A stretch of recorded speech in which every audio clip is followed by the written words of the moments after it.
Hello, ladies and gentlemen of the internet, and welcome back to what is episode 7 of Quadruple B Bible Book by Book, uh, religious Bible study where you will not be molested, whatever the hell you want to call this program. It's been a while. We haven't had a chance to be able to do this for a little bit, but we are finally back now, and hopefully in the next couple of weeks, we'll be able to actually churn out a couple more episodes. Very quickly, though, before we begin, let's check and see audio levels. Can everybody hear me okay? Whenever you guys do decide to post in the chat. And of course, we always do have to wait for people to show up if they actually do decide to show up, because YouTube is fucking horrible about sending out notifications. And I can almost guarantee you that the two people that I see in the chat as of right now probably came here from the Discord or my own posting on the YouTube community tab, whichever it may be. So this is fun. I always look forward to being screwed over by Alphabet every time I try to upload a new video or try to do anything, really. Anastasia, did you have to click the actual page for the stream and hit notify me, or did they just actually bother to send you one just like out of the fucking blue? Because there is a pretty big difference between the two. One requires the prerequisite that you actually know that the stream is coming, which is not the case for a great many people.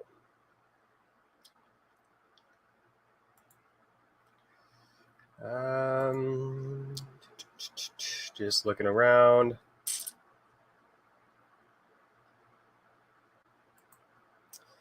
Wait and see.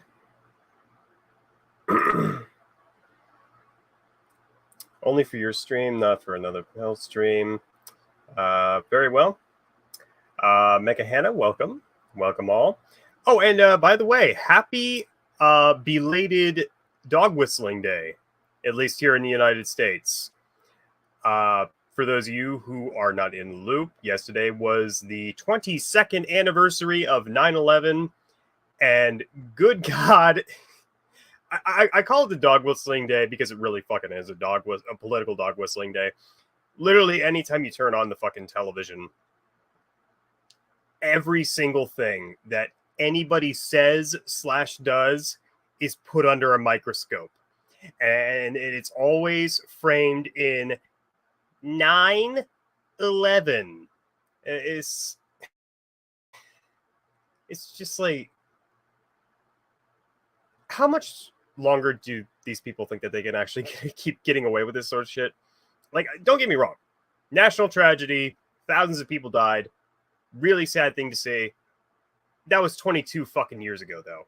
You know, the world is almost completely different from where it is now. You know, we live in a postmodern society where fucking Chris Chan can not only be released from prison and have all the charges dropped against him, but he's actually allowed to return home to his mother. Clown world, it does not even begin to describe what we are currently living through.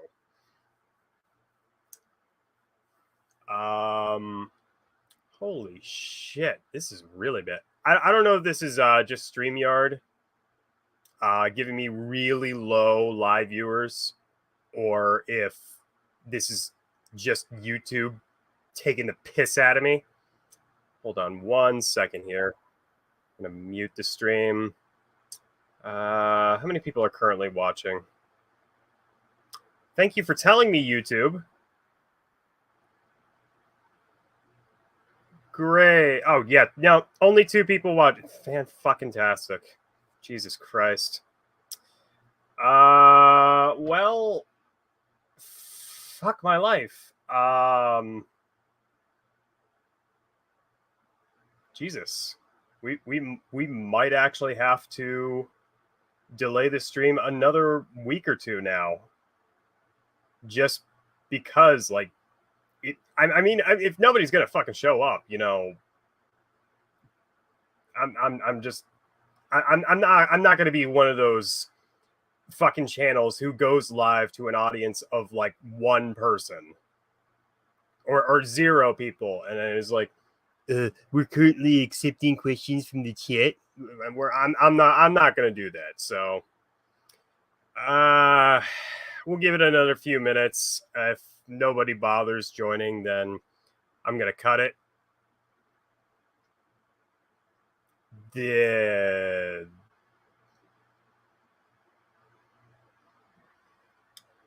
Well, specifically, you are nobody to me. I'm just kidding. No, it's not that I don't appreciate any of you guys for showing up, and you know what, I'm glad that you do. It's just the fact that this is a recurring problem with YouTube and its algorithm, which has been plaguing me pretty much since January 1st of this year. So, and I think we have kind of narrowed it down a little bit to being like a bug in the system where if you do not actually go to my page and just, you know, like check and see, make sure that you're still fucking subscribed or shit, I won't even show up in your subscriptions. You do that one time, then you look back in your subscriptions, all of a sudden, all my shit is in there. So it's really fucking weird.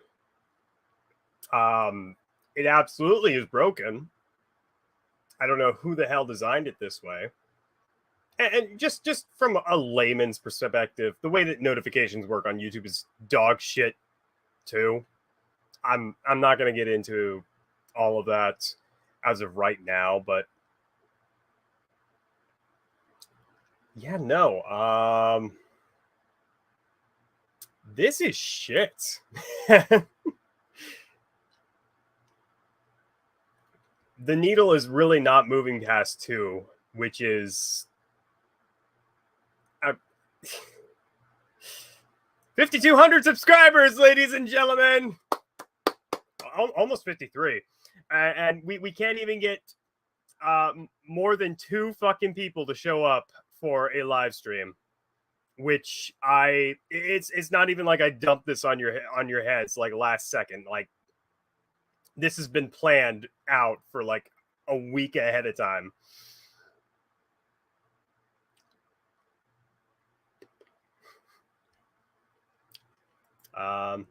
It's interesting how many weird scam religious channels get pushed, especially on old people, and yet you reading the Bible barely gets anything. Well, yeah. See, I think that's kind of like the whole point of it is like whenever somebody sees, you know, Bible in any sort of title, they just automatically rush to the conclusion that like, oh, okay, this is like some small time minister or whatever, you know, he's just trying to preach the good word or some shit like that. And it's just like, no. I literally read through the Bible mostly to put the most analytical, deadpan, or secular, I guess is the word I'm looking for, sort of spin on the whole damn thing. So, yeah. All right, we actually have 4 people in the chats. This may be promising. I don't know. Welcome to everybody who has just joined. Go ahead and let yourselves in the chat just so I know who's here. Who gets a Christmas card this year? Who does not?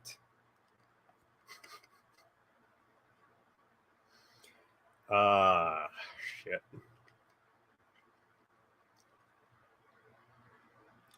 Yeah, no, this is episode 7 which is kind of weird to think about.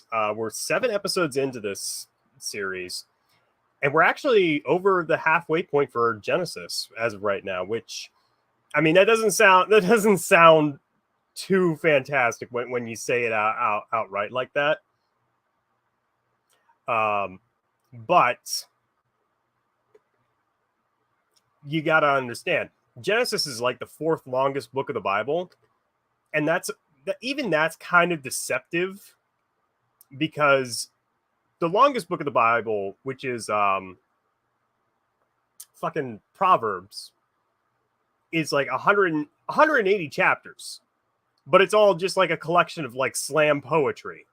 So like they're all incredibly short, whereas some of the chapters in Genesis, unfortunately a few that we are going to be reading coming up here in the next couple of weeks, and I think even in this episode we have one, they just needlessly extend far beyond what is necessary. It's the Genesis 11 problem in a nutshell. Genesis 11 should only have been like 9 verses long. Get through the entire story of the Tower of Babel. Then all of a sudden it just shifts gears into genealogy, and then you're stuck reading 35 extra passages for that entire chapter about people who will never be mentioned again. It's great. Amber, welcome. Happy Tuesday. Happy belated dog whistle day. It is 9:11, except it's now 9:12, which is actually, in this context, is actually going to be even more eventful than, digging up a national tragedy from 22 years ago and then just trying to shame everybody for sneezing wrong on 9/11. But no, today's supposed to be a pretty eventful day. And tomorrow, at least for me personally, is going to be a pretty eventful day. I'm actually going to go see Bowling for Soup in Pittsburgh, which is my favorite band. So I'm really excited for that. Okay, yeah, now we got a lot more people coming in. Evelyn Everlasting. We love the Messiahs and Mythology YouTube. Well, Evelyn, I love you in a completely platonic way. Possibly. I don't know. Depends on if you suck my dick. Anyway, Sif Sifa. I can never... I always feel like I'm mispronouncing your name. The Australian. The upside down. Upside down person. Welcome, by the way. Also, everybody, let me know if I just finished a cough drop. I've been kind of feeling a little under the weather, but let me know if the fan in the background is a little too loud too. I'm not going to turn it off because it is still September in Ohio, and Ohio has 2 seasons: frigid cold and uncharacteristically hot, way more so than you would ever fucking you would ever expect. Dude, it's not a name, it's a Google account. Do not worry. Well, thank God. All right, well, hey, we actually got a good collection of people to show up here. So guess what, you guys? You saved the stream. We're going to go ahead and we're going to proceed 14 minutes after we went live, but that's okay. We're going to jump right into things here. I guess I should just give a quick recap while I'm getting everything set up here. So last time, for those of you who do not remember, because it has been so long ago, Abraham finally fucking died. Thank God. Oh, and also his bitch of a wife, Sarai. We still have Leah to deal with, but not for that much longer, thankfully. And now we're going to be switching over into our new POV character, which is going to be Isaac, but he's going to be the POV character for about one whole chapter. uh, hence the title of the nickname of this chapter that I have. A bar so low it's a tripping hazard. Essentially, to clear Abraham, you essentially have to have motor function in your legs equivalent to my great grandmother, who is not only dead but also 6 feet under by this point, and she also had 2 artificial hips. But she would still be a better patriarch than Abraham. Oh, and also we also had some drama going on between Jacob and Esau. Essentially, Esau recklessly sold his birthright for some stew, which he probably perceived as a joke, but as we're going to find out a little bit later on, Jacob definitely did not, and that is going to lead to something that makes me very angry. But we will cross that bridge when we get to it. Let's hop right in to Genesis 26, verse 1. And there was a famine in the land, besides the first famine that was in the days of Abraham. And Isaac went unto Abimelech, king of the Philistines, unto Gerar. And Jehovah appeared unto him, and said, Go not down unto Egypt. Oh, hold on a second. That's annoying. Go not down into Egypt. Dwell in the land which I tell thee of. So, this is what we in the business like to call foreshadowing, boys and girls.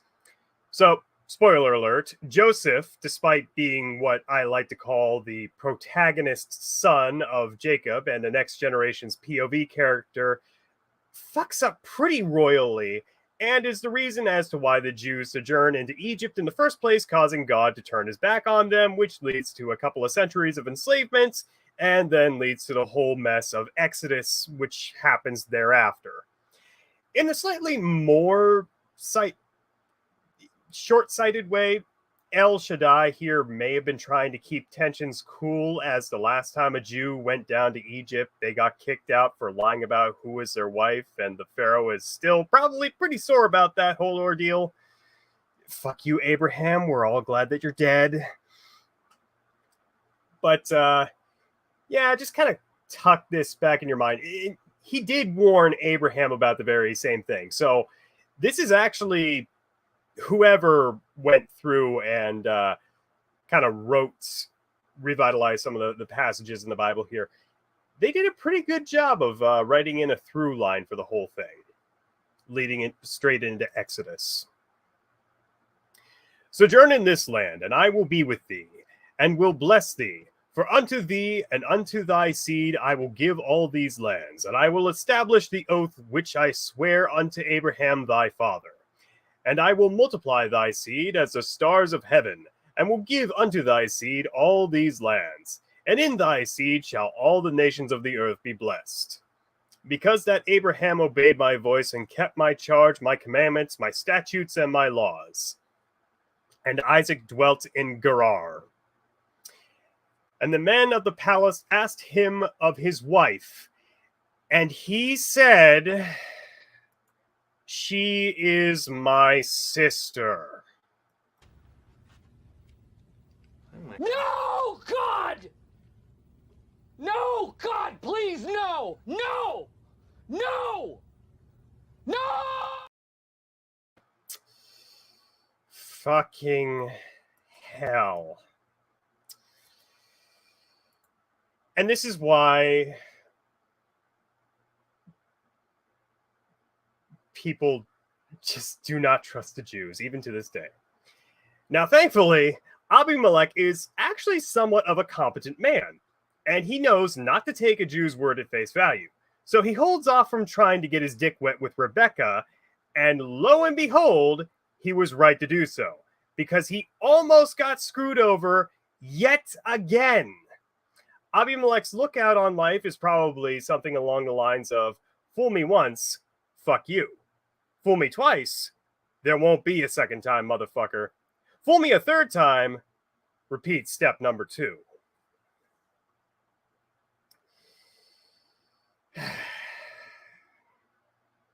And now we got a few other passages which are pretty straightforward. So I'm just going to go ahead and read through these just quickly until we come to the next note, which you guys can actually see now because we're doing things in the non-retarded way like we were doing before. And it came to pass when he had been there a long time that Abimelech, king of the Philistines, looked out a window and saw, and behold, Isaac was sporting with Rebekah his wife. And Abimelech called Isaac and said, Behold, of a surety she is thy wife. And how saidst thou, she is my sister? And Isaac said unto him, Because I said, lest I die because of her. And Abimelech said, Nah, shit, shut your ass up. You're not getting away with that fucking ass tripping shit again. In a much more polite way, he said, What is thou hast done unto us? One of the people might easily have lain with thy wife, and thou would have brought guiltiness upon us. That is not a word you see very often. And Abimelech charged all the people, saying, He that toucheth this man or his wife shall surely be put to death. And Isaac sowed in that land, and found in the same year 100-fold, and Jehovah blessed him. And the man waxed great, and grew more and more until he became very great. Thank you. We definitely needed that adjective to just show things off here. And he had possessions of flocks and possessions of herds, and a great household. And the Philistines envied him. Now all the wells which his father's servants had digged in the days of Abraham his father, the Philistines had stopped, and filled with earth. And Abimelech said unto Isaac, Go from us, for thou art much mightier than we. Unfortunately, I do kind of have to call this what it is, pettiness on Abimelech's part here. Granted, I would have kicked them out as soon as Isaac got caught lying about Rebekah being his sister and all that shit, but dying on account of infidelity was the least of his concerns. And now the issue is more about God playing favorites, which is something fairly new for him. In all the cases of El, which should be accepted as the major god of their religion, Jehovah has never acted out against them. In fact, he never really showed any sort of preferential treatment towards anyone, not even the Jews who he had made his covenant with. This is the first time that he's seen elevating them beyond any of his other people. And unfortunately, it's indicative of the upcoming Axios age and the monotheism which will come to follow it. Again, we'll see a lot more of this crop up in Exodus, so just wait for that shit to come about. But I'm warning all of you now, it's not going to turn out pretty for the priests of Baal in particular. And Isaac departed thence, and encamped in the valley of Gerar, and dwelt there. And Isaac digged again the wells of water, which they had digged in the days of Abraham his father. For the Philistines had stopped them after the death of Abraham. And he called their names after the names by which his father had called them. And Isaac's servants digged in the valley, and found there a well of springing water. And the herdsmen of Gerar strove with Isaac's herdsmen, saying, The water is ours. And he called the name of the well Esek, because they contended with him. So, Esek just in Hebrew means to quarrel or something along the lines of contentious. The issue here, and what some criticize Isaac for, is that he isn't really quarreling with the Philistines in any sense of the word. And in fact, he won't throughout the remainder of this chapter. Even Abraham, despite giving Abimelech a gift of appeasement, did have the nerve to slight him with that little inclusion about the 7 extra sheep. Isaac now, when a matter of real debate and contention comes up between him and the king, just kind of rolls over and shows his belly. Then tries to move on to the next watering hole, which, Genesis 26:21, and they digged another well, and they strove for that also. And he called the name of it Sitnah, which essentially just means hostility.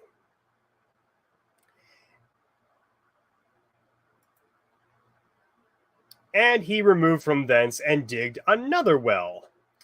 And for that they strove not. And he called the name of it Rehoboth. And he said, For now Jehovah hath made room for us, and we shall be fruitful in the land. Not really.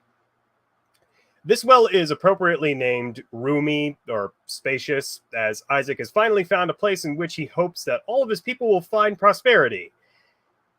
This, however, does not seem to be the case, as in the very next passage, they have to haul ass back to Beersheba. Genesis 26:23. Fucking hell. And he went up from thence to Beersheba. See, what'd I tell you? And Jehovah appeared unto him in the same night, and said, I am the God of Abraham thy father. Fear not, for I am with thee, and I will bless thee, and will multiply thy seed for my servant Abraham's sake. I'm really not sure why God feels the need to reintroduce himself here. He literally just talked with Isaac at the beginning of this chapter, and even if he hadn't, nearly being stabbed in the face for his sake, missing the top part of his penis, also for his sake, and just the fact that his father wouldn't shut the fuck up about this guy for pretty much the entirety of his childhood should point to Isaac being quite familiar with Jehovah as of this point. Notice how I put it in quotation marks. Let's go ahead here and we'll scroll down. And he builded an altar there, and called upon the name of Jehovah, and pitched his tent there. And there Isaac's servants digged a well. Then Abimelech went to him from Gerar, and Ahuzaph, his friend, and Phicol, the captain of his host. When they say captain of his host, that just kind of means the leader or general of his army. And Isaac said unto them, Wherefore are ye come unto me, seeing ye hate me, and have sent me away from you? And they said, We saw plainly that Jehovah was with thee. And we said, Let there now be an oath betwixt us, even betwixt us and thee, and let us make a covenant with thee, that thou wilt do us no hurt, as we have not touched thee, and as we have done unto thee nothing but good, and have sent thee away in peace. Thou art now the blessed of Jehovah. So, essentially, this covenant is very similar to the one made between Abraham and Abimelech, which essentially boiled down to, stay the fuck out of our business, and we'll stay the fuck out of yours. Which Isaac was already doing, seeing as he fled for Beersheba again with his tail between his legs, but I guess Abimelech wanted to get it in writing, and also emphasize the point to stay out of my kingdom. You people only ever bring problems with you. So I guess this wasn't so much of an agreement as it was a very polite threat. Also, don't mean to beat a dead horse here, but another instance of our God. Jehovah is El, just saying. And he made them a feast, and they did eat and drink. And they rose up betimes in the morning, and sware one to another. And Isaac sent them away, and they departed from him in peace. And it came to pass the same day that Isaac's servants came and told him concerning the well which they had digged, and said unto him, We have found water. And he called it Sheba. Therefore the name of the city is Beersheba unto this day. Sheba just essentially means peace, more than likely an allusion to the fact that he and Abimelech are more or less cool for now. And hey, now we're jumping ship right over into our real point of view characters with 2634. And when Esau was 40 years old, he took to a wife Judith, the daughter of Beri the Hittite, and Basemath, the daughter of Elon the Hittite. And they were a grief of mind unto Isaac and Rebekah. this next passage, or these previous two passages, just confuse me a little bit. So apparently Isaac and Rebecca are upset because Esau, like the absolute Giga Chad that he is, married two women. However, these are both technically Canaanite women, and both his parents are really racist. This despite the fact that they are Hittite women, meaning that these are the same people who respected Abraham enough to call him a quote-unquote prince of God back in Genesis 23, and were more than cordial with the old man, offering to grant him the field of Machpelah for free, and even after he refused and paid them for it, which was still a really fucking good deal, they even quote-unquote kept it for him. I imagine this is very similar to your parents saying, well, we don't mind if you have black friends, just not black boyfriends. Also, some of them have tried to say that this isn't really a racial issue, rather a spiritual one. But that is stupid, because these people have demonstrated before that they all believe in the same God. And Genesis 9 even went out of its way to point out the ethnic differences between the descendants of the sons of Noah. Also, Deuteronomy, after El goes full Jehovah and starts obsessing over monotheism, has an entire chapter on how the Canaanites are totally detestable, should be slaughtered without a second thought, and that intermarrying with them is now strictly prohibited. Fun! Bet you guys weren't expecting to see Jim Crow in the Bible. Well, I mean, some of you may have expected to see that, but it's not totally surprising. All right, so we are currently done with 26. We're going to go ahead here. I'm going to catch up with the chat real quick. Go ahead and answer your questions, see who's here, and then we will move swiftly along. This is the last thing I fucking read.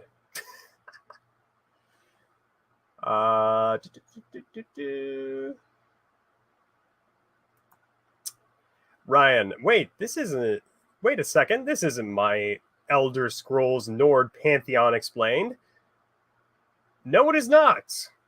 Would you like a video on the entire Norse Pantheon Explained?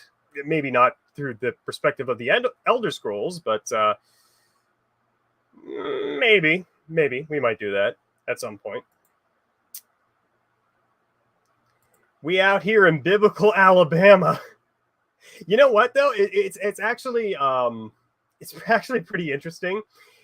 Esau is the only character in recent memory, and the only one that I know of up to a certain point who actually does not commit blatant incest, because he actually marries outside the family. So therefore, he's not actually making the family tree more like a family stump. He's actually trying to branch out a little bit. He's a great guy, guys. Just trust me. He's very good. He has a great knowledge of Punnett squares and eugenics.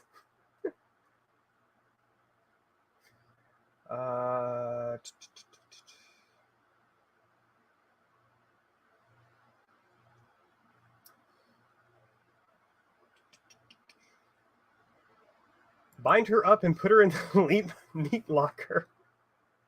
I assume you mean Rebecca. I mean, I wouldn't be opposed to that. Fuck Rebecca. How old is Abimelech, and how is he not married already? So, to answer your first question, we have no idea. We can assume he's maybe a couple decades younger than Abraham. He's almost certainly an old guy by this point. As to the second question, he is actually married. It was back in Genesis. Oh, fuck. I don't even remember what chapter that was now. When he first showed up, it did say towards the end of the chapter about how his wife's womb had been closed by God because, you know, he had been conned by Abraham, which for some reason, you know, means that he should have to suffer the consequences for that whole deal. Oh well.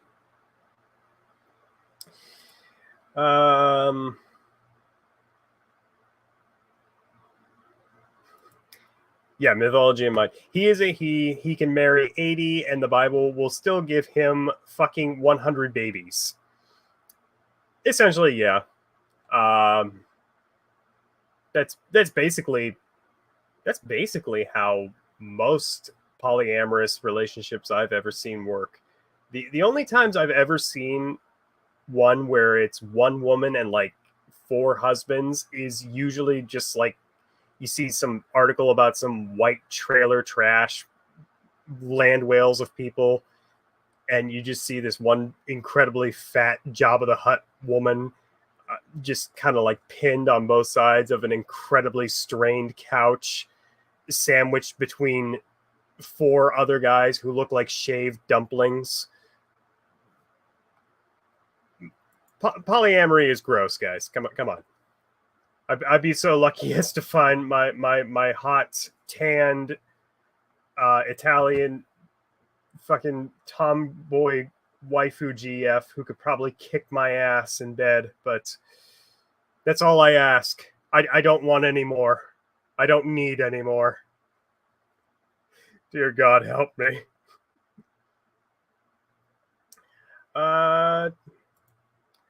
Old Man Balls Nagesh just got back from work. Nice to see. How nice to see Isaac is keeping up the family tradition. Don't worry. Isaac will not be keeping up many traditions very much longer. We're going to go into Genesis 27 here in just a moment, which is quite honestly one of the most infuriating chapters of the entire Bible. But you'll see what I mean.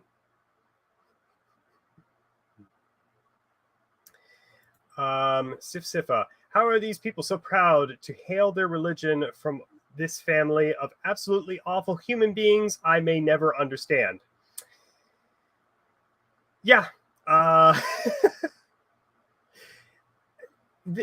People really do need to rethink the concept of the three patriarchs, and they need to consider, spoiler alert, the head, which is also entombed with the three patriarchs, who technically should not be there, but in all honesty, is probably the most worthy person in the entire Bible to be entombed there. Everybody absolutely should just say, you know what? Screw Abraham, screw Isaac and his cowardly ass, screw Jacob, because he's a fuckboy, and we'll I don't want to spoil it. I don't want to spoil it. We'll keep it under wraps for right now, but I think some of you probably already know who I'm talking about. Amber Wright, thanks for that visual. Give me a second. I could probably find the actual thing. Eminem says, first step is to learn Italian. Oh, you know, listen.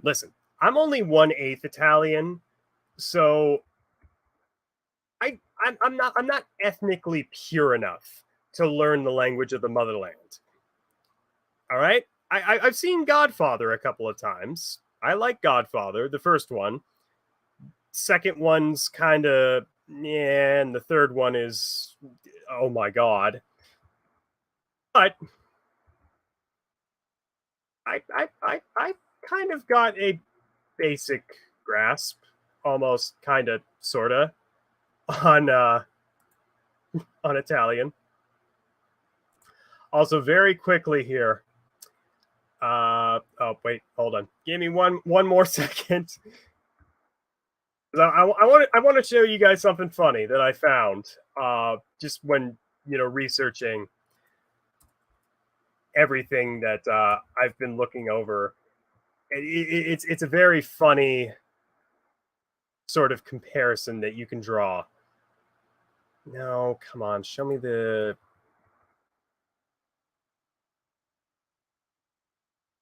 show me the picture that I'm looking for. Come on, man. Gotta that one will work. No, God. Well, that works. God damn it. I need to learn to stop being so picky. I am researching. I swear to God, I'm not looking up fat material, Evelyn. I would never masturbate in front of you guys. Unless you donate $50 plus to the Patreon. Let me go ahead here and share my screen. So, I found this. Oh, actually, here's a better picture. This is like a little church project or whatever for Sunday school. And so you have Jacob and Esau face puppets. Now, Esau, that's perfectly fine. You know, he's the red child. And Jacob, this depiction is probably quite befitting of him. Because I think even his own mother essentially calls him a femboy in the next chapter. But just kind of soak in what this face puppet looks like. Get it in your mind.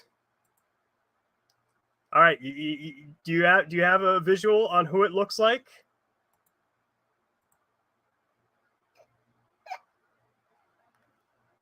It's fucking 1-to-1.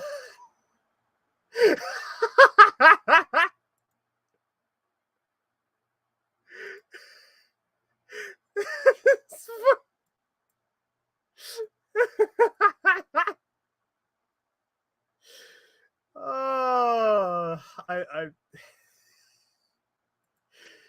sometimes I love the internet.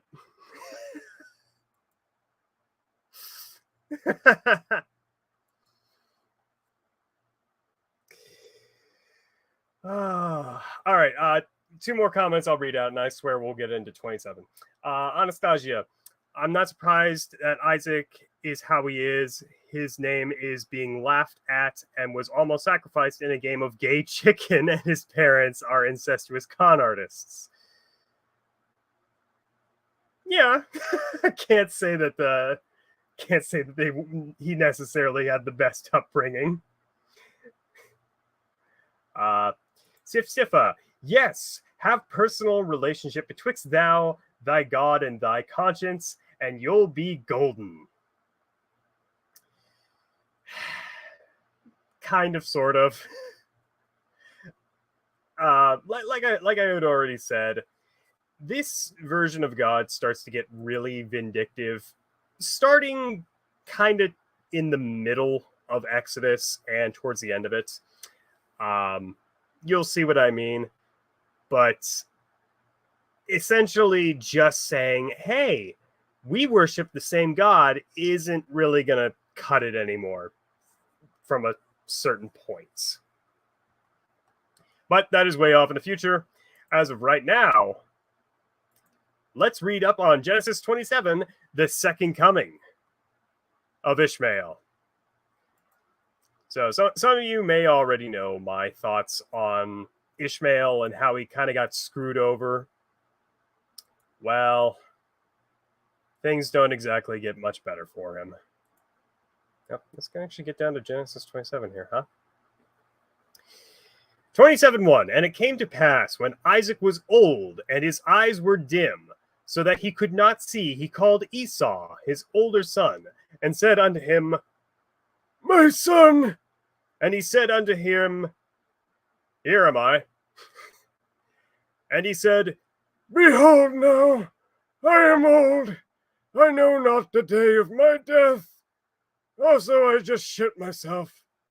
Now therefore take, I pray thee, thy weapons, thy quiver and thy bow, and go out unto the field, and take me venison, and make me savory savory food, such as I love, and bring it to me that I may eat, that my soul may bless thee before I fucking die.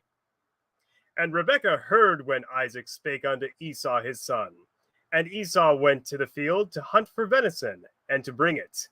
And Rebekah spake unto Jacob her son, saying, Behold, I heard thy father speak unto Esau thy brother, saying, bring me venison, and make me savory food that I may eat. Bless thee before Jehovah before my death. Yada, yada, yada. It is the exact same thing we just read. Now, therefore, my son, obey my voice, according to that which I commanded thee. Go now to the flock, and fetch me from thence 2 good kids of the goats, and I will make them savory food for thy father, such as he loveth. Kind of ignore why the highlight is blue. I don't know why it did that. It's just a technical glitch. Doesn't really mean anything different.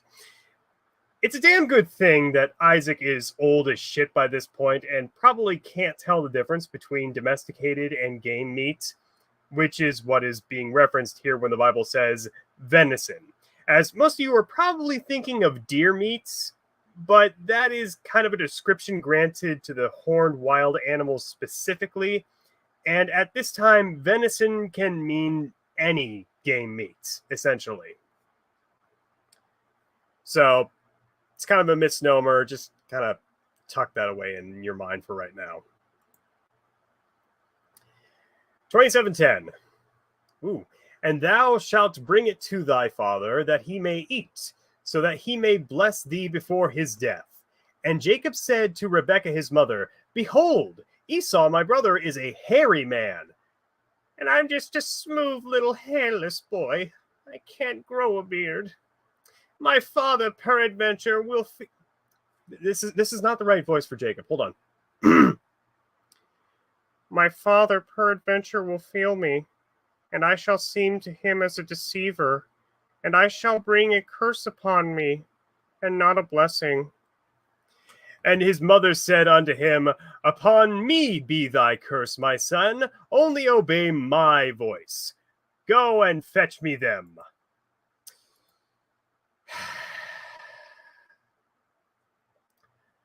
Okay, spoiler alerts. This line of dialogue means absolutely nothing. They are going to hatch a harebrained scheme and deceive Isaac and deprive Esau of his inheritance. Despite the wording here implying that Rebekah may meet some sort of grisly fate because while Isaac is old and useless, surely God is watching all this play out. But no, apparently he's cool with it. Dialing things back to Genesis 25, he even tells her that the older will serve the younger, implying he knew this would all happen.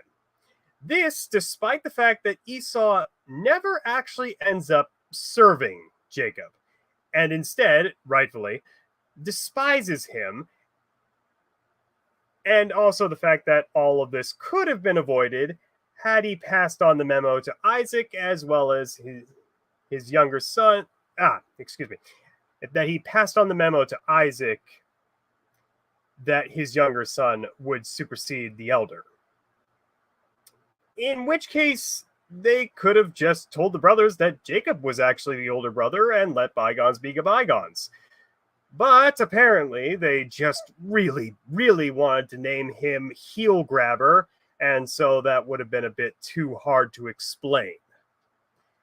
Now, there is some sort of precedent for this, with Ishmael originally being slated to inherit Abraham's kingdom and the vision of God, through the vision of God, though inevitably gets shafted once Isaac is announced to the world.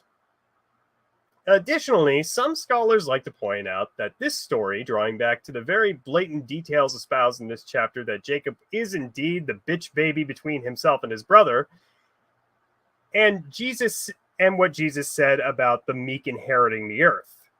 So apparently, God favors you if you are more submissive and breedable. You know what? Come to think of it, Isaac was being kind of a bitch when Abimelech came around to smack him with his dick. So maybe we are supposed to read into this as a pervasive theme throughout the Bible. Femboys win out in the end, ladies and gentlemen. That's what your holy book teaches you. And I could not be more depressed. Genesis 27:14. And he went and fetched and brought them to his mother. And his mother made savory food, such as his father loved. And Rebekah took the goodly garments of Esau, her elder son, which were in her house, and put them upon Jacob, her younger son. And she put the skins of the kids of the goats upon his hands and upon the smooth of his neck. And she gave the savory food and the bread which she had prepared into the hand of her son Jacob. And he came unto his father and said, My father. And he said, Here am I. Who art thou, my son? Fucking, I hate visitors. And Jacob said unto his father, I am Esau, thy firstborn. I have done according to thou badest me. Arise, I pray thee, sit and eat some of my venison, that thy soul may bless me. And Isaac said unto his son, How is it thou hast found... Oh God, diabetes! How is it thou hast found it so quickly, my son? And he said, Because Jehovah thy God sent me good speed. You buy that? And Isaac said unto Jacob, Come near, I pray thee, that I may paw thee, my son, whether thou be the very son Esau or not. And Jacob went near unto Isaac his father, and he felt him, and he said, The voice is Jacob's voice, but the hands are the hands of Esau.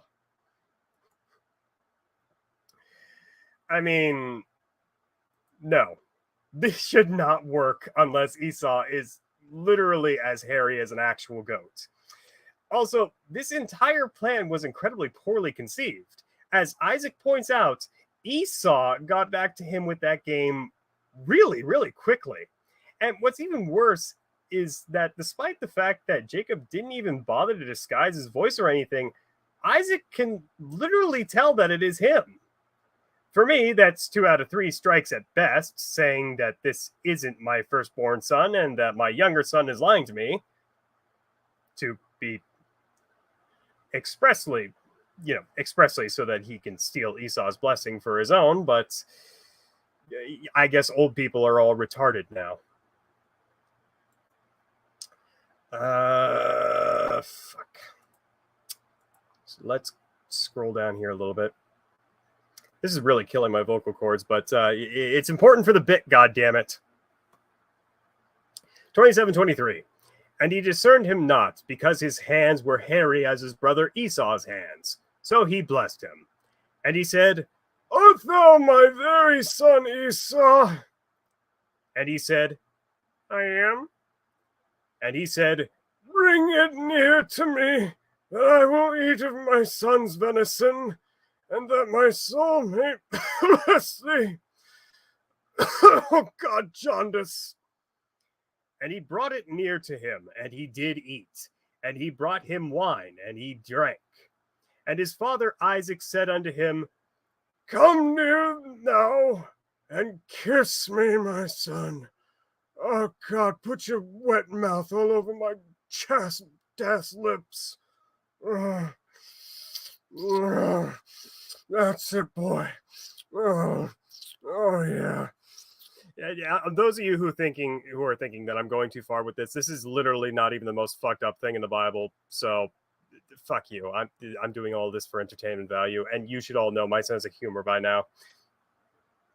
And he came near and kissed him, and he smelled the smell of his raiment, and blessed him, and said, See, the smell of my son is as the smell of a field which Jehovah hath blessed. And God give thee the dew of... And God give thee the dew of heaven, and the fatness of the earth, and plenty of the grain and new wine. Let people serve thee, and nations bow down to thee.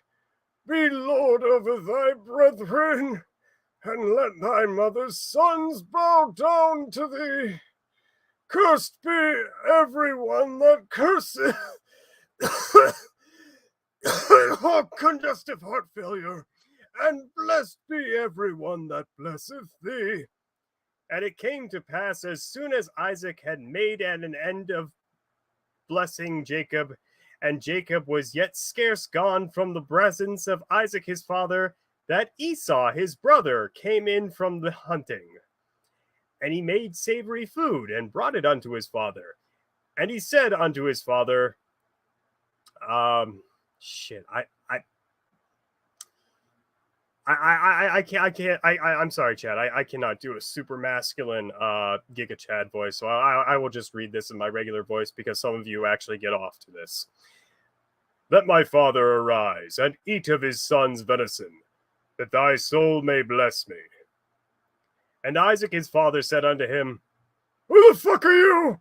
Oh, where's my life alert? Oh, the elves are back. And he said, I am thy son, thy firstborn, Esau. And Isaac trembled very exceedingly, and said, Who then is he that hath taken venison and brought it to me?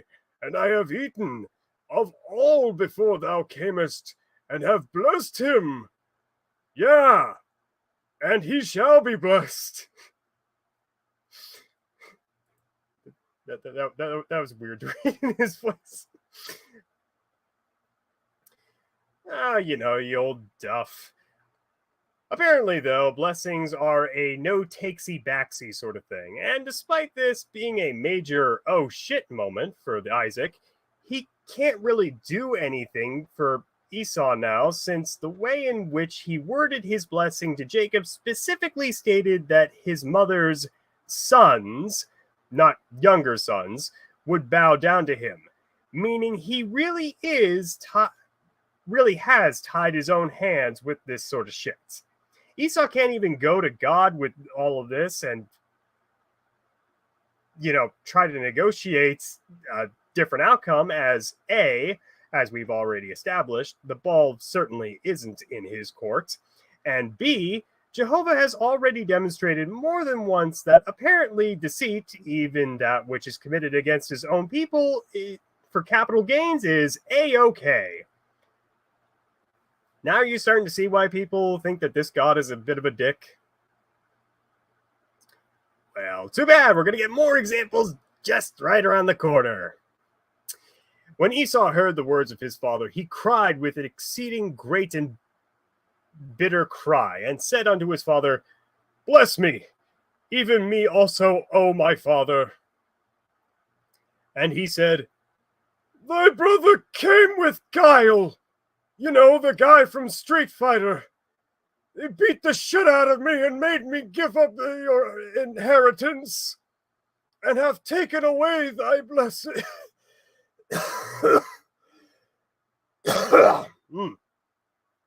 And he said, Is not the rightly name of Jacob? Is he not rightly named Jacob? For he hath supplanted me these 2 times, and he took away my birthright. And behold, he hath taken away my blessing. And he said, Hast thou not reserved a blessing for me? So despite the rules of this blessing thing being really flimsy, in my opinion, Esau makes a good, albeit almost moot point. Essentially stating that Jacob's name in Hebrew, Yaakov, is a euphemism for usurper or a cheater, highlighting the cosmic level irony of the whole thing. What is interesting is that he brings up the incident with the stew in chapter 25.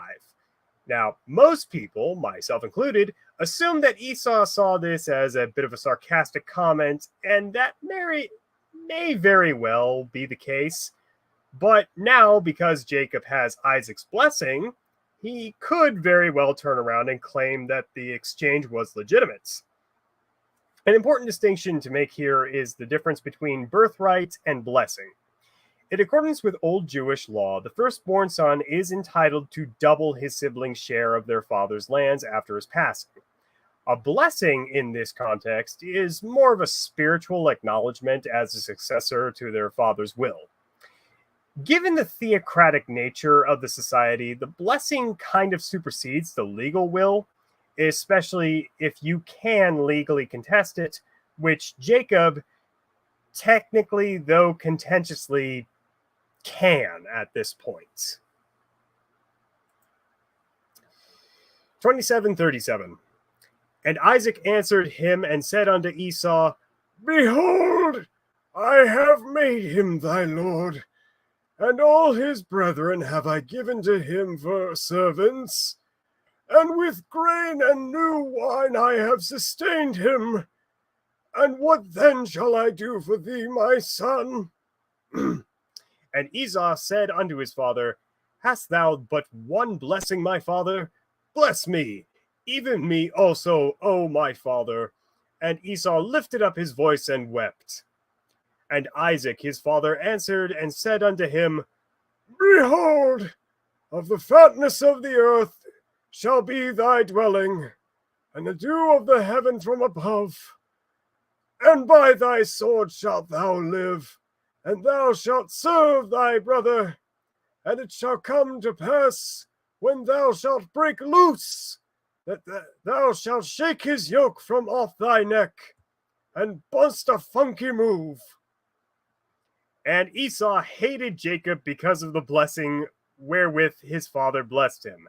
And Esau said in his heart, The days of mourning for my father are at hand. Then will I slay my brother Jacob. And the words of Esau, her elder son, were told to Rebekah. And she went and called Jacob her younger son, and said unto him, Behold, thy brother Esau, as touching thee, doth confront himself, purposing to kill thee. Now, before my son, obey my voice, and arise. Free thou to Laban my brother to Haran, and tarry with him a few days until thy brother's fury turn away. Did you seriously think that all this is just going to blow over in a few days? Now, Esau is righteously angry with his brother. And if it were me, I would bash his head in like it's a season opener to The Walking Dead, then proceed to rip out Rebekah's uterus and feed it to her. That is, assuming Esau was aware of her involvement in tricking Isaac. Point being, if Isaac were to miraculously just forgive Jacob's transgressions, he'd be signing himself over to a divine contract of servitude with the very same man who just robbed him of his legacy and will knowingly place him under his boot heel. Also, spoiler alert, Jacob will not be staying with Laban for only a few days. That's all I can say on the matter, but this is the last time Jacob will ever see his mother alive. So I guess Rebekah is gone. Party music, yeah, all that. What we did last time for Abraham and Sarai still stands. What is interesting to note here is that Esau is not directing his anger towards his father in this case. He was just as bamboozled as he was, and he even vows to postpone his revenge until after his father's passing, all out of respect. We'll also see later that he does something rather sweet in order to appease Isaac for something that he did which previously upset him. I definitely think that God picked the wrong son again, but even if Esau immediately did murder Jacob, what the hell is God actually going to do? He promised Abraham in his covenant to give his descendants all of Canaan as their own. And Isaac is on his way out as it is. So it's not like he's going to pop out another kid before he expires, meaning that he would leave only Esau to carry on his grandfather's legacy. Unless he does a complete 180 to give Ishmael his due, but I'm pretty sure he's already dead by this point. Rip.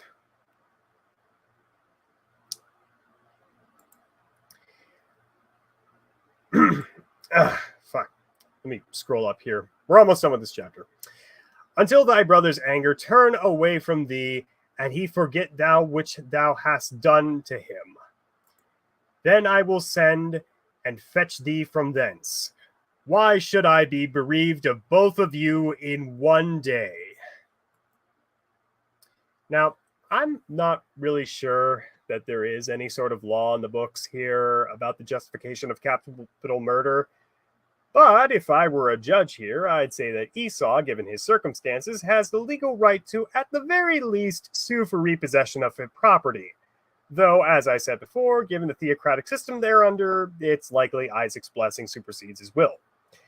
That all being said, I'm not totally sure that Esau would be killed for this. Maybe more like exiled, but then again, it begs the question as to what sort of interference God would have to play in this entire shebang, given how much stock he supposedly has in the future of the Israelites.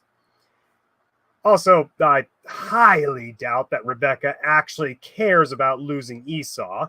She didn't pay enough consideration to know how he might feel about getting gypped out of his entire inheritance to realize that he may try to kill Jacob for his transgressions.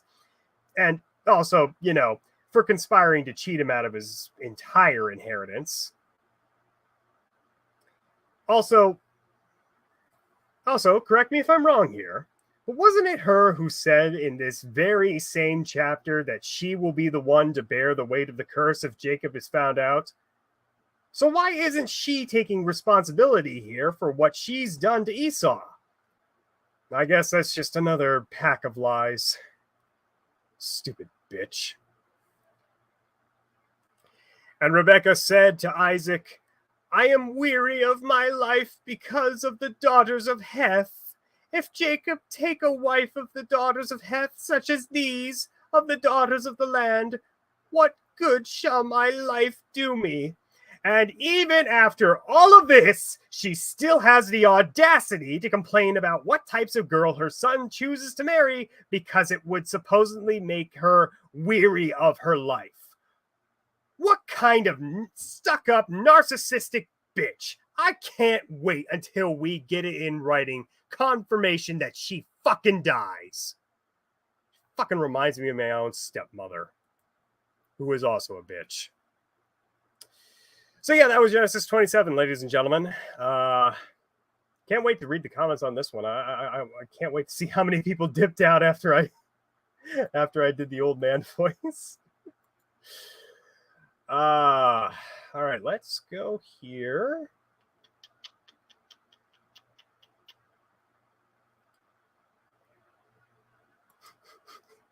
God is into femboy, so God is 100% gay. Mathematically, theoretically, and logistically, yes.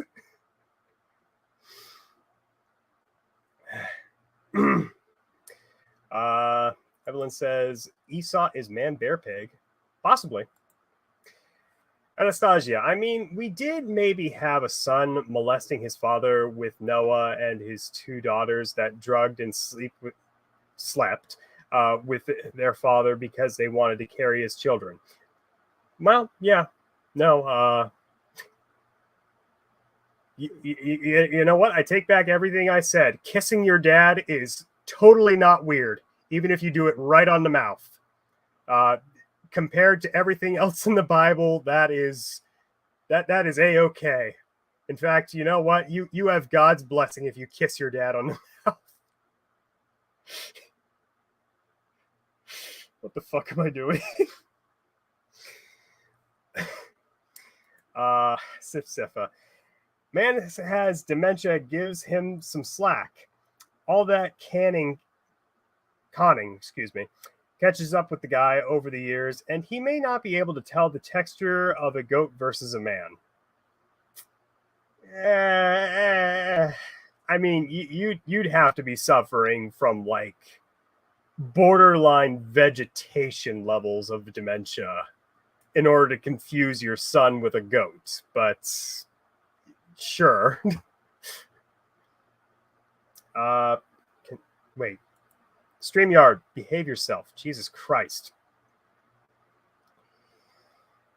Fuck you guys. There's a place where such men accumulate. Messiah's bedroom. Fuck off.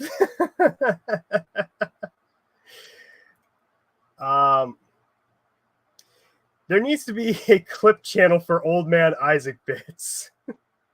Well, hey, somebody likes them. Somebody did say that they were going to do something with their Instagram accounts where they post like messiahs and mythology clips like that are out of context.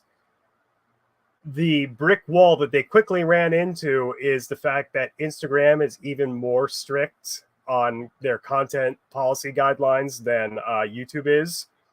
So I can say some really depraved shit.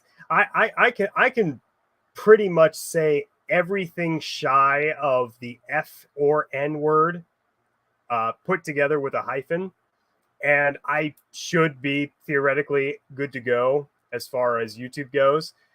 Instagram has a problem with the word fuck, so that may not work very well. If somebody is trying to do something similar like that in the future, just be aware YouTube is probably, as much as I like to complain about it, the only place where you probably could get away with it. And even then, expect to have that video and your entire channel deleted at some point down the line. I fully expect this channel to be deleted at some point down the line because, the internet just has to be the most sanitized fucking place on the planet. It's like Disneyland, except kids don't get molested by some greasy old man in a Mickey Mouse costume. Amber, I got to go into work. I'll watch the rest later. Go and make that money. And thank you for joining us for when you were able to.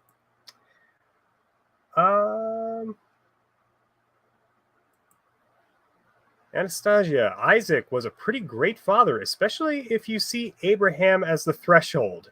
He even gave Esau a blessing of escaping the binds of servitude that God foretold. Yeah. As you said, especially if Abraham is the threshold. Hence the title of 26, a bar so low that it may as well be a tripping hazard. But I will say here, thank God, Esau never actually ends up becoming a slave to Jacob. And actually, the reverse is kind of true. Just kind of take Esau out of that equation. But you'll see soon enough.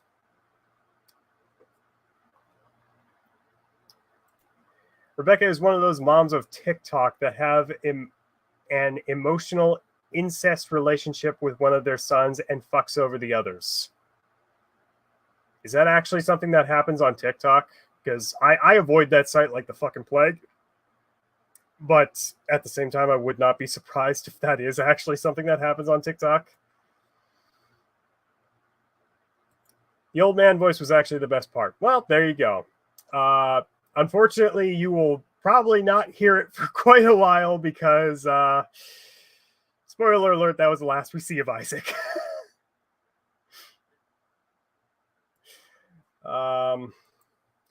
Honestly, it was amazing. Spanish laugh. Well, thank you. I will try to keep up. I'll try and do a little more voices from now on. Just kind of keep things a little bit more interesting as we go forward here. Alrighty. So now we are moving on to our third chapter of the day, Genesis 28. Even a ladder can't not be nightmare fuel. I've been dreading this one. I seriously have. I would have made this the thumbnail for today's presentation, but as far as I have been able to find, nobody has been able to make a realistic depiction of Jacob's ladder anywhere on the internet. So you'll see what I mean in just a moment here. Actually, we do have to go to an apocryphal source to kind of get the full deets on that whole thing, which I will read aloud. Unfortunately, I have not prepared a PDF so that you can't follow along on screen, so you'll just have to trust me on this one. So let us go ahead here. Well, first of all, let's make sure that we're all back at 28 here. We're on 28 on both PDF readers. That's good. Let's go ahead and share our screen here. Da-da. And Isaac called Jacob and blessed him, and charged him, and said unto him, oh, no, wait. There is a little bit more, Isaac. I lied. Never mind. And said unto him, thou shalt not take away from the daughters of Canaan. Cerebral palsy. Arise, go to Padawan Aram, whatever the hell that is, to the house of Bethel, thy mother's father, and take thee a wife from thence of the daughters of Laban, thy mother's brother. And God oh God, fuck, damn it. And God Almighty bless thee, and make thee fruitful and multiply thee, that thou mayest be a company of peoples. Oh, God, my erectile dysfunction. And give thee the blessing of Abraham to thee, and to thy seed with thee, that thou mayest inherit the land of thy sojournings, which God gave unto Abraham. Oh. Okay. Quick break from that fucking voice, so that we can go over the highlighted passage here that I have for 28.2.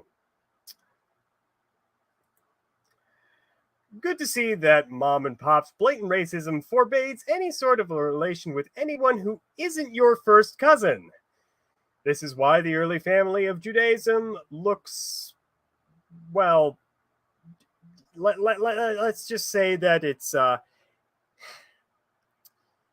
kind of stubby in some regards, but it's also very tall in regards to how many extra chromosomes can be stacked on top of one another.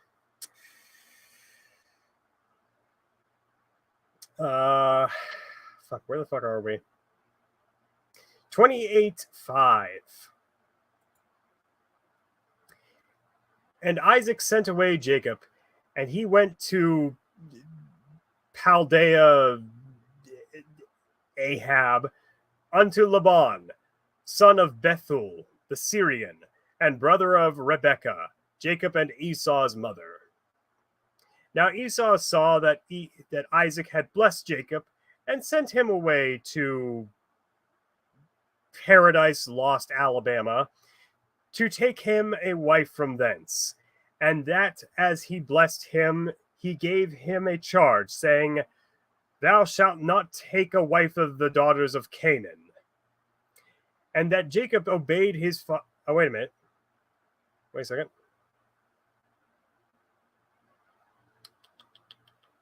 No, I guess I was right to read that in the correct voice. Never mind. I'm trying to give you guys more old man voices, since apparently that's what you fucks have a fetish for. And that Jacob obeyed his father and his mother, and was gone to Poopy Ararau.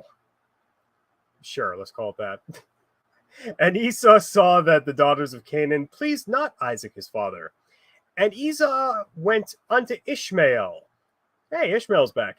And took, besides the wives that he had, Mahalath, daughter of Ishmael, Abraham's son, the sister of Nebaioth, sure, to be his wife.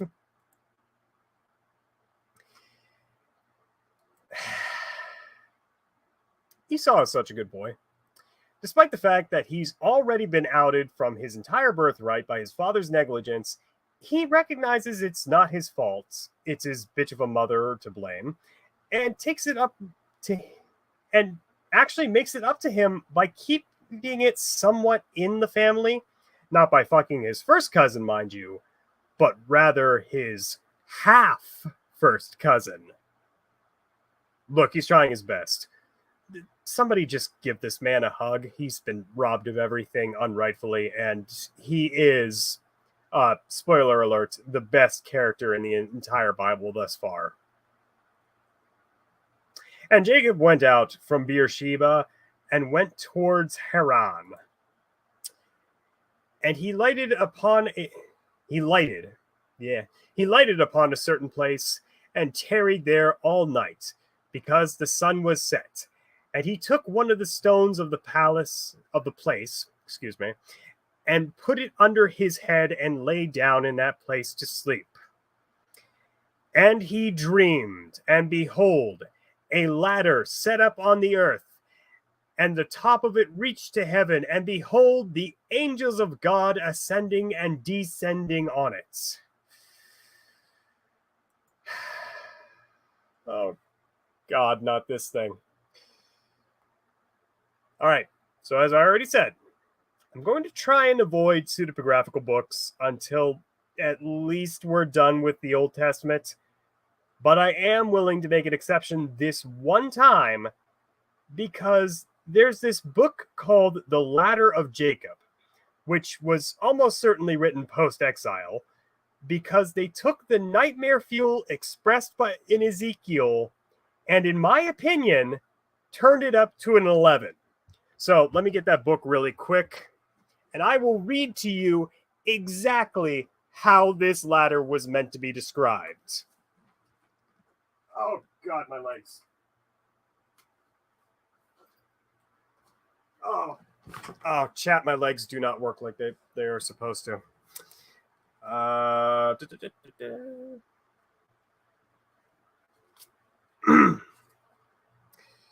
right, so the Ladder of Jacob, chapter 1. Now Jacob went to his uncle Laban, and he found a place and fell asleep there, laying his head on a stone, for the sun was set. And there he saw a vision. And behold, a ladder was set up on the earth, whose top reached to heaven. And the top of the ladder was as the face of a man, hewn out of fire. Now it had 12 steps up to the top of the ladder. And on each step up to the top were 2 human faces on the right and on the left, 24 faces seen to their breast on the ladder. But the middle face was higher than them all, which I saw made of fire, to the shoulder and to the arm very terribly before than the 24 faces. And as I looked, behold, the messengers of God ascending and descending thereon, and the Lord was set above it. And he called to me, saying, Jacob, Jacob. And I said, Here I am, Lord. Here I am, Lord. And now we're getting a little bit ahead of ourselves. So, Jacob's ladder is yet another angel. It is a ladder made out of flesh with faces on either side of each one of its rungs. And at the very top, there is a flaming devil face looking down at you.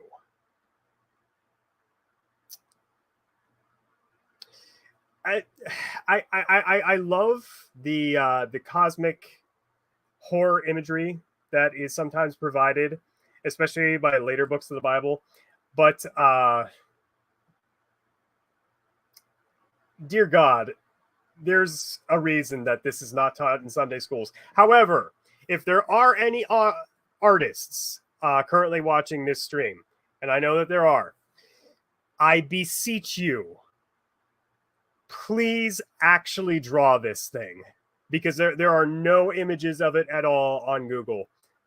I want to see the Eldritch Abomination ladder with fleshy human faces, maybe even like a pair of arms sticking out, but almost like they're like they're like that one kid in the Blob, not the 1950s Blob, the one from 1987, I think. That one scene where like the kid gets eaten by the blob, and then he's like trying to like reach out, and his hands are kind of like poking out, but he's not able to like stretch all the way through. I just kind of want to see some shit like that. I want to see like a Meat Canyon-esque ladder of Jacob. Please make that happen.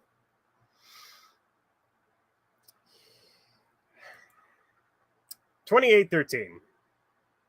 And behold, Jehovah stood above it and said, I am Jehovah, the God of Abraham thy father, and the God of Isaac. The land whereon thou liest, to thee will I give it, and to thy seed.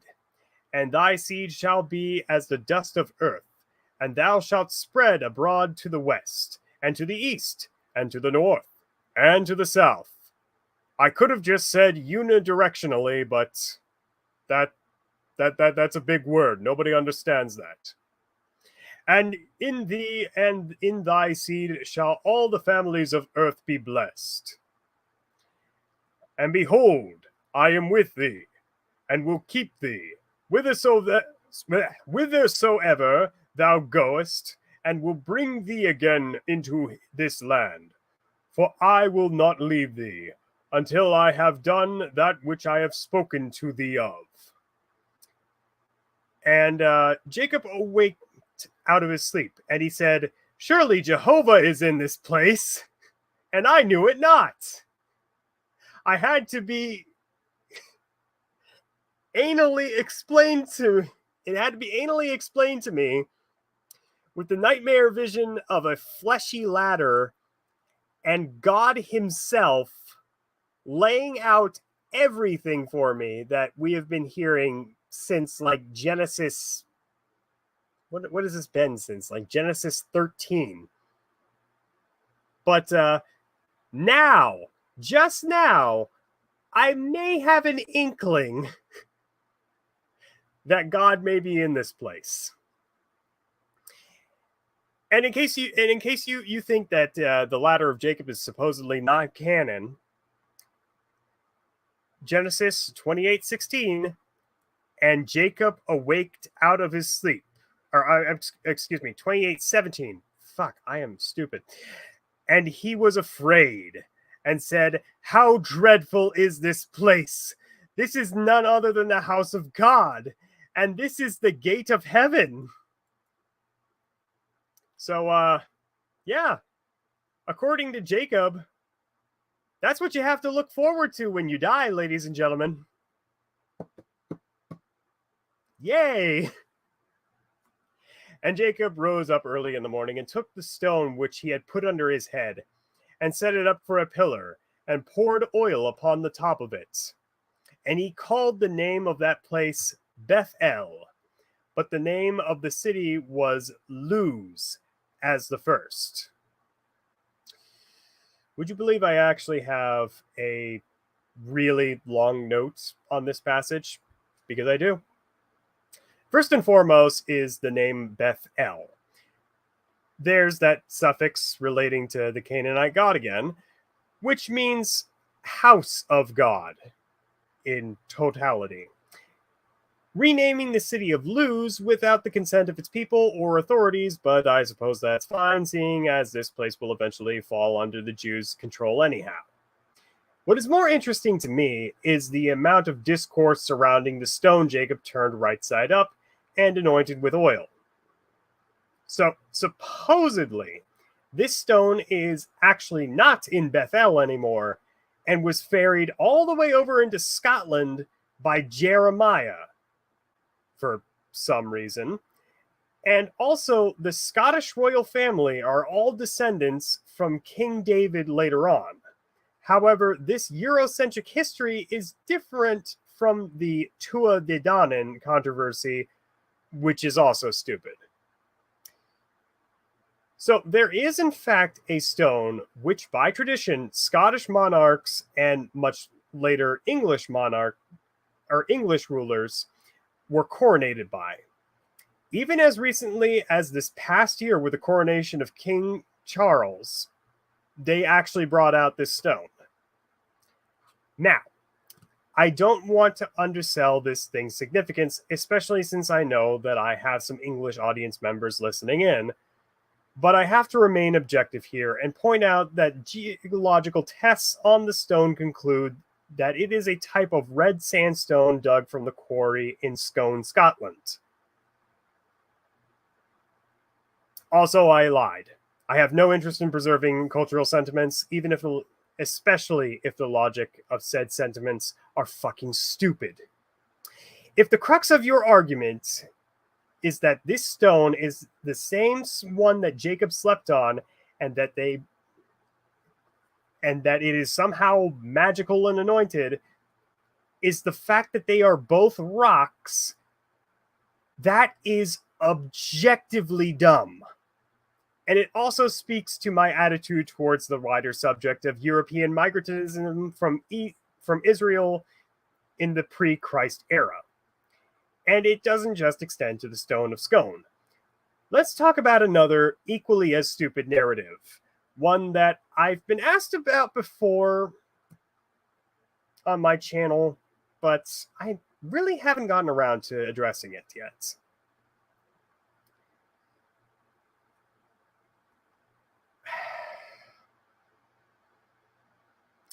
Every single time I do a video on the Tuatha De Danann, without fail, I always get the same generic comment from people who are not subscribed to my channel, by the way.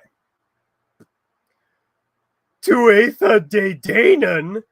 I think you mean the tribe of Dan. Not gonna lie, I've held my tongue on this one for quite a while now, and I thought the theory sounded far-fetched and ridiculous, but maybe, just maybe, there was some secret lesser-known relic or tome to provide some sort of proof to this claim. Now imagine how much of a dumbass I felt like when I dug up the entirety of this argument's basis while waiting for my food in Taco Bell on my phone. Y'all ready for this? The tribe of Dan are the ancestors of the Irish. The tribe of Danu are the ancestors of the Irish people by extension, because Don, one of the sons of Jacob, who we're going to get to in here in just a second, sounds like Danae. You know, the Danes. Did you guys know that Tony Stewart is a Grand Dragon in the Ku Klux Klan? I mean, he must be, because he's a racer, which sounds eerily similar to the word racist. Checkmate, atheists! I should have known from my high school philosophy course that the burden of proof was on these idiots, not me, to find some sort of evidence on this matter. But I was a fool. And likewise, I actually did have to excuse me. And likewise, I actually have a retort planned. Danu, the namesake of the Tuatha De Danann, is a river goddess who likely got her start on continental Europe. There happens to be a little river running through said Europe called the Danube River. Goddess. Danu. I'm actively losing brain cells the more I talk about this topic. So, in order to spare me from becoming more retarded, let's read more of this retarded book. Where the fuck are we? Genesis 28:20. And Jacob vowed a vow, saying, if God will be with me and will keep me in this way that I go, I will give me bread and eat and raiment to put on, so that I come again to my father's house in peace, and Jehovah will be my God. Well, you didn't really have a say in that matter anyway, but whatever. Now, you would think, with God literally telling Jacob that he's like the nation, that he's basically got nationwide on his side, and the fact that he straight up said, so that I come again to my father's house in peace, that he would have the confidence to go right back to Beersheba and face his brother. Right? Well, no. Remember that footnote of a comment Rebecca made as she was waving Jacob off about finding a wife who she wouldn't be blatantly racist towards? Yeah, apparently we've got to fulfill that side quest first. Spoiler alert, this is the longest side quest in any medium's history. And you'll see what I mean shortly. Very shortly. Then this stone, which I have set up for a pillar, shall be God's house. And of all that God. And of all that thou shalt give me, I will surely give the tenth unto thee. Which is very Abimelech of getting paid off by Abraham vibes here. Keep in mind, by this point in the story, Jacob is a penniless vagabond. So with God agreeing to provide him from this point forward, and with him somehow agreeing that his getting Isaac's blessing was somehow legit, basically everything he'll ever get from this point onwards will have been given to him by God. And how does he offer to repay him? By giving him back a whopping 10% of all the shit that was his in the first place. That's like a kid opening his Christmas gifts and saying, "Gee, Mom and Dad, a new train set, thanks!" And then takes the caboose out, wraps it in newspaper, then tosses it at their head and says, "Merry Christmas." Jacob's a little shithead and I hate him, if you can't tell already. But hey, at least we're done with 28. And the longest footnote that I think I have for you all today. So, yay. Give me 1 second, chats. I've been screwing up a lot with my reading and everything, and I apologize for that. Just need to get myself wet my whistle a little bit here, get a little bit more caffeine into my system, and then my eyeballs might start working properly. We only have 2 more chapters left to go. Only.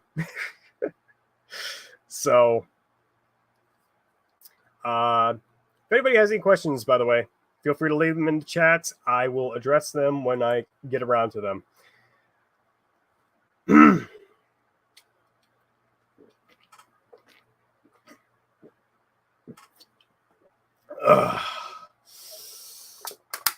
I just chugged a whole can of Mountain Dew. Jesus Christ.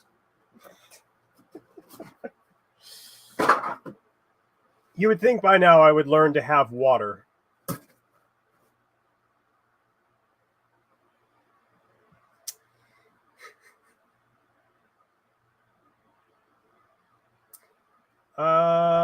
Okay, hold on here. When was the last time? Oh, Cockatrice is in the chat. Hello, Cockatrice. He says, "I wish I could do voices this well."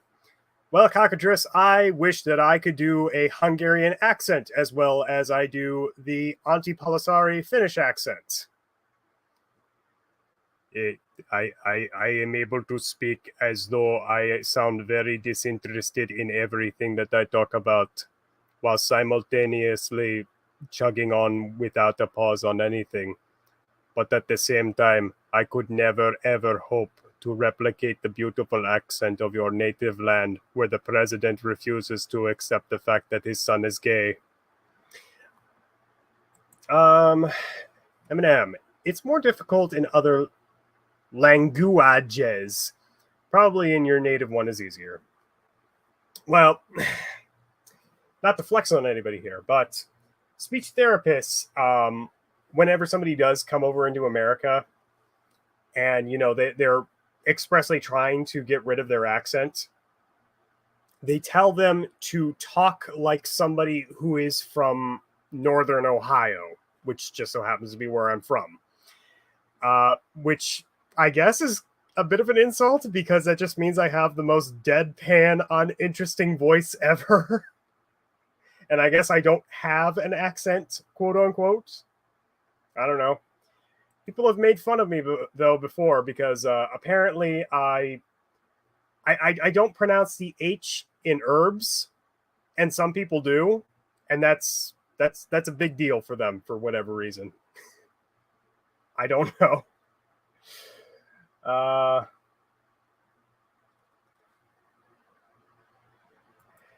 12 steps can reach to heaven. Cockatrice. We've known since the 1970s that you can buy a stairway to heaven.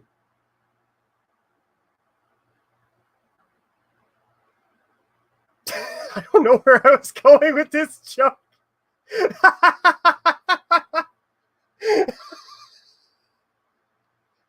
Oh my god.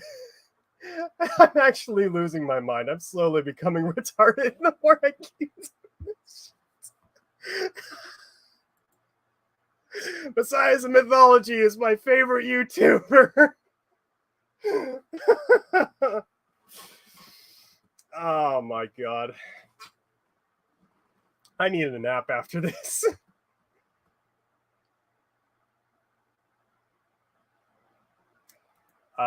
Why was a dick piercing named after that nightmare fuel?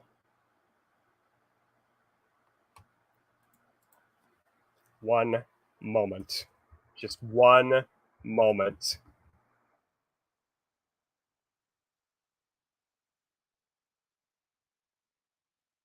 Hold on here. Okay, let's see. Oh my god! What? What? Oh my god, you were.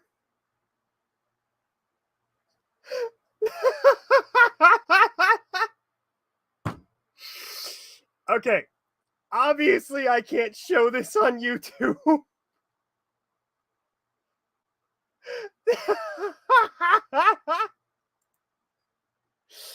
However, you still can't censor Discord. If any of you are brave enough to venture in.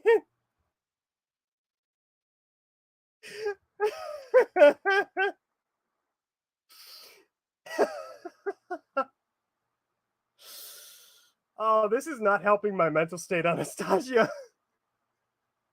This is not helping my mental state at all. For a short time, you too can traumatize yourself with this image that I just found with a cursory Google search. I'm gonna post it in my Discord. I swear to God, I will take it down as soon as this stream is over because nobody deserves to subject themselves to this. But because you are a part of my audience, you lovely people, I think you already know what you should be in store for.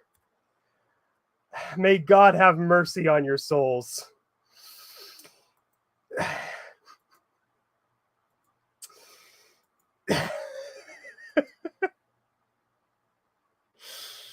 Oh, you know what? Still not the worst thing I've ever seen on the internet, though. You've got a long ways to go, kiddo. You can't traumatize and break me that quickly. Is that somewhere in the top 10? Yes, that is somewhere in the top 10, but oh my god. That is funny but also horrifying. Oh god, I need a drink.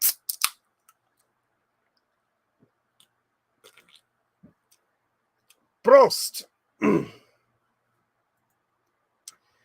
Old man balls Nagesh. Christian and Muslims like to criticize Zoroastrians for being fire worshippers.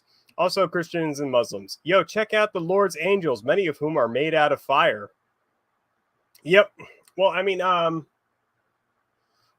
Muslims go a little bit further, and they actually they have the jinns, which are actually made out of the smoke which comes from fire, which are supposed to be like sort of like malevolent foils to the angels of the Lord. So yeah. But they don't worship the angels, do they? They just think that angels are rad AF. Kind of, sort of. I mean, I guess it depends on like how your denomination like views angels. Like some of them view them as like extensions of God themselves. So I guess in that way, yeah, you could say that they do worship them. But I mean, for the most part, they are very strict on that whole monotheism angle. So,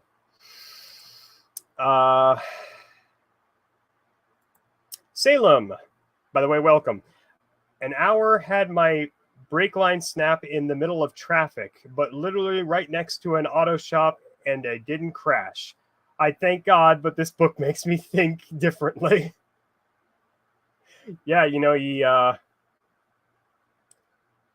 he might make your dad slip on a banana peel, and then if you do have any brothers, it's gonna turn out in his will that he just left everything to your shithead of a little brother who looks like iDubbbz. Modern day iDubbbz. Crowing Cockatrice. Longest side quest of any medium. Have you tried collecting dinosaur bones in Red Dead 2? No, I have not. But I will raise you this. Does it normally take you 20 plus years to collect dinosaur bones in Red Dead 2? I think not. Well, I mean, maybe it does. I don't know. I never tried it, so I'm not that much of a completionist. Oh, okay. We actually do have more. Oh, wait, we have quite a lot of comments. Lo, the longest side quest of Meshia remembering to have water. I arguably still don't have water. H is silent in herbs. Everyone else is wrong. Yes, exactly.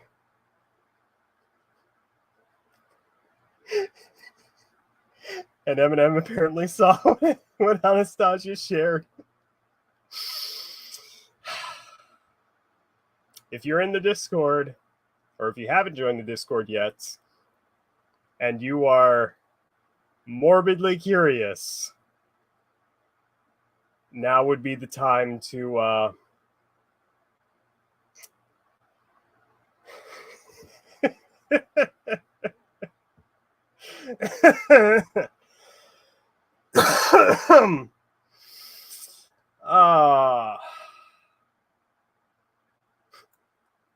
kind of makes it look like a Weedle.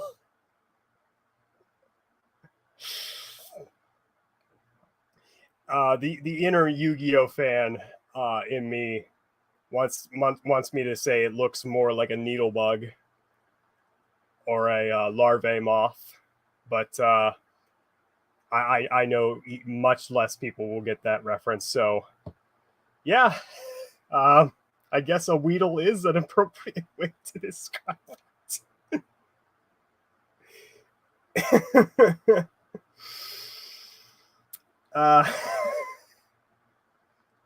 Fan fiction teaches a lot of new words. Oh my god.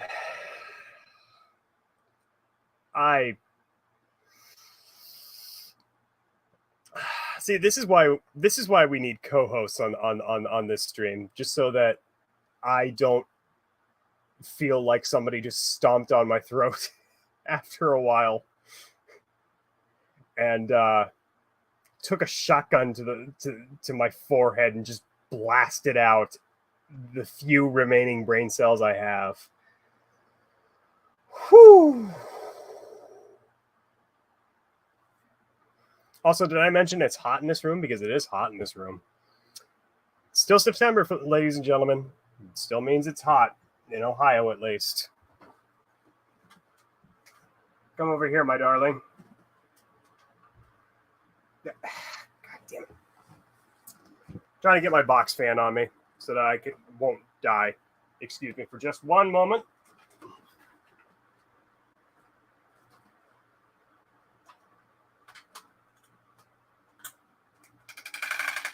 Hey, behave yourself. No. Ow. This is a really good way to lose a finger, by the way. All right, we're good.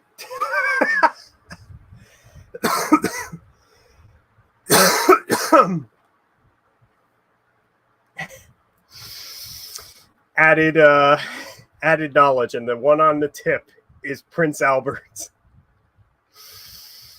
Thank you, Anastasia. You're the salt of the earth. Okay, give me one more second here. I swear to God, we are almost kind of sort of done. Except not really. We're going to be moving on to Genesis 29. Pimp my daughter. Or, I guess, daughters, plural. But you'll see what I mean.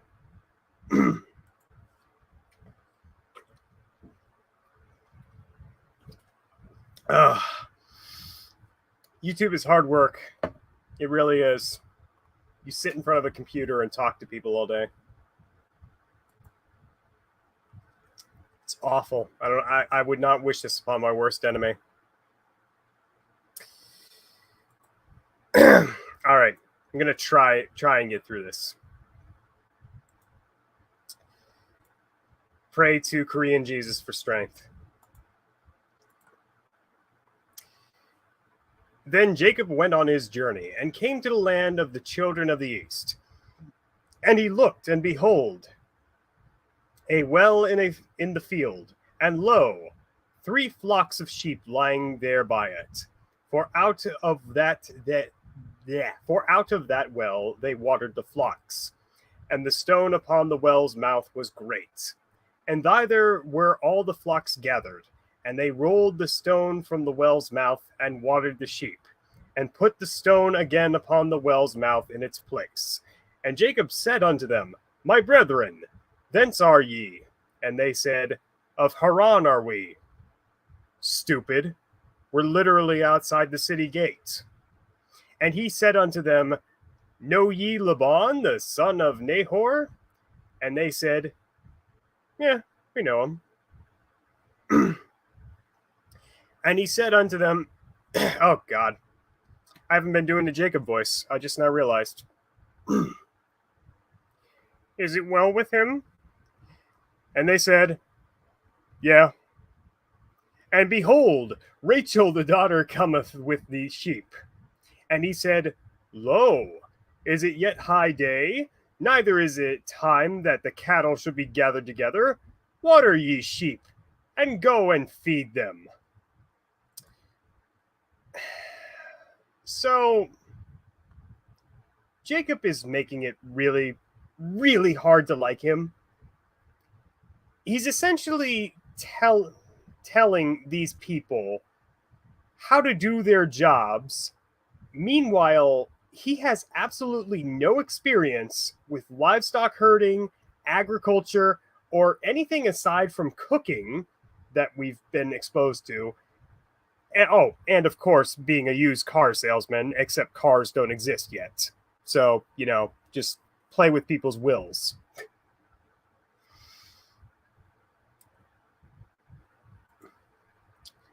And they said, We cannot.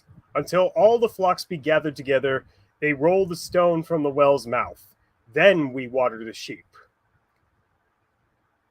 While he was yet speaking with them, Rachel came with her father's sheep, for she kept them.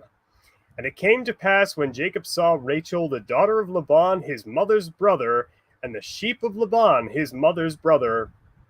I don't know why you need to reiterate that Jacob went near and rolled the stone from the well's mouth, and watered the flock of Laban, his mother's brother.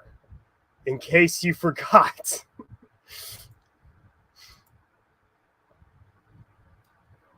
Also, Jacob is a simp.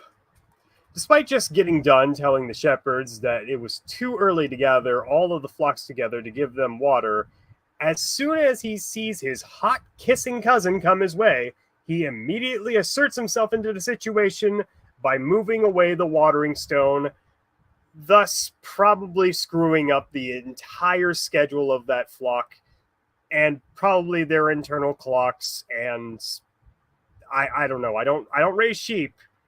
I just know that animals need to be kept on a schedule, otherwise things start going awry. So if these shepherds start having to milk these things at midnight, just know it's Jacob's fault, and also just know he feels absolutely no shame about it.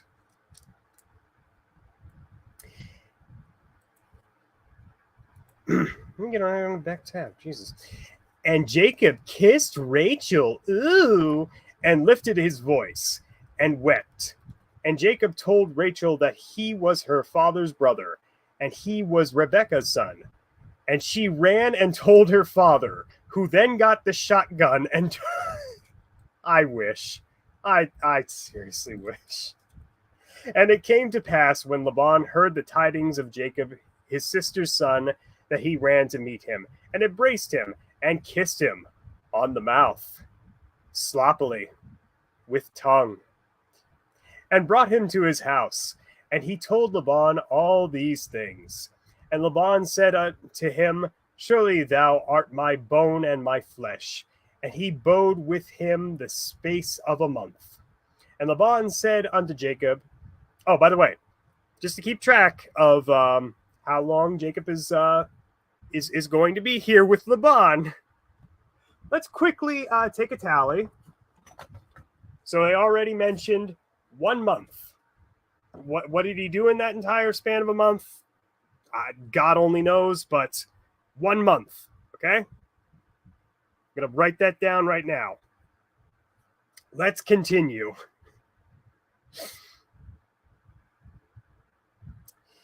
And Laban said unto Jacob, because thou art my brother, shouldest thou therefore serve me for naught?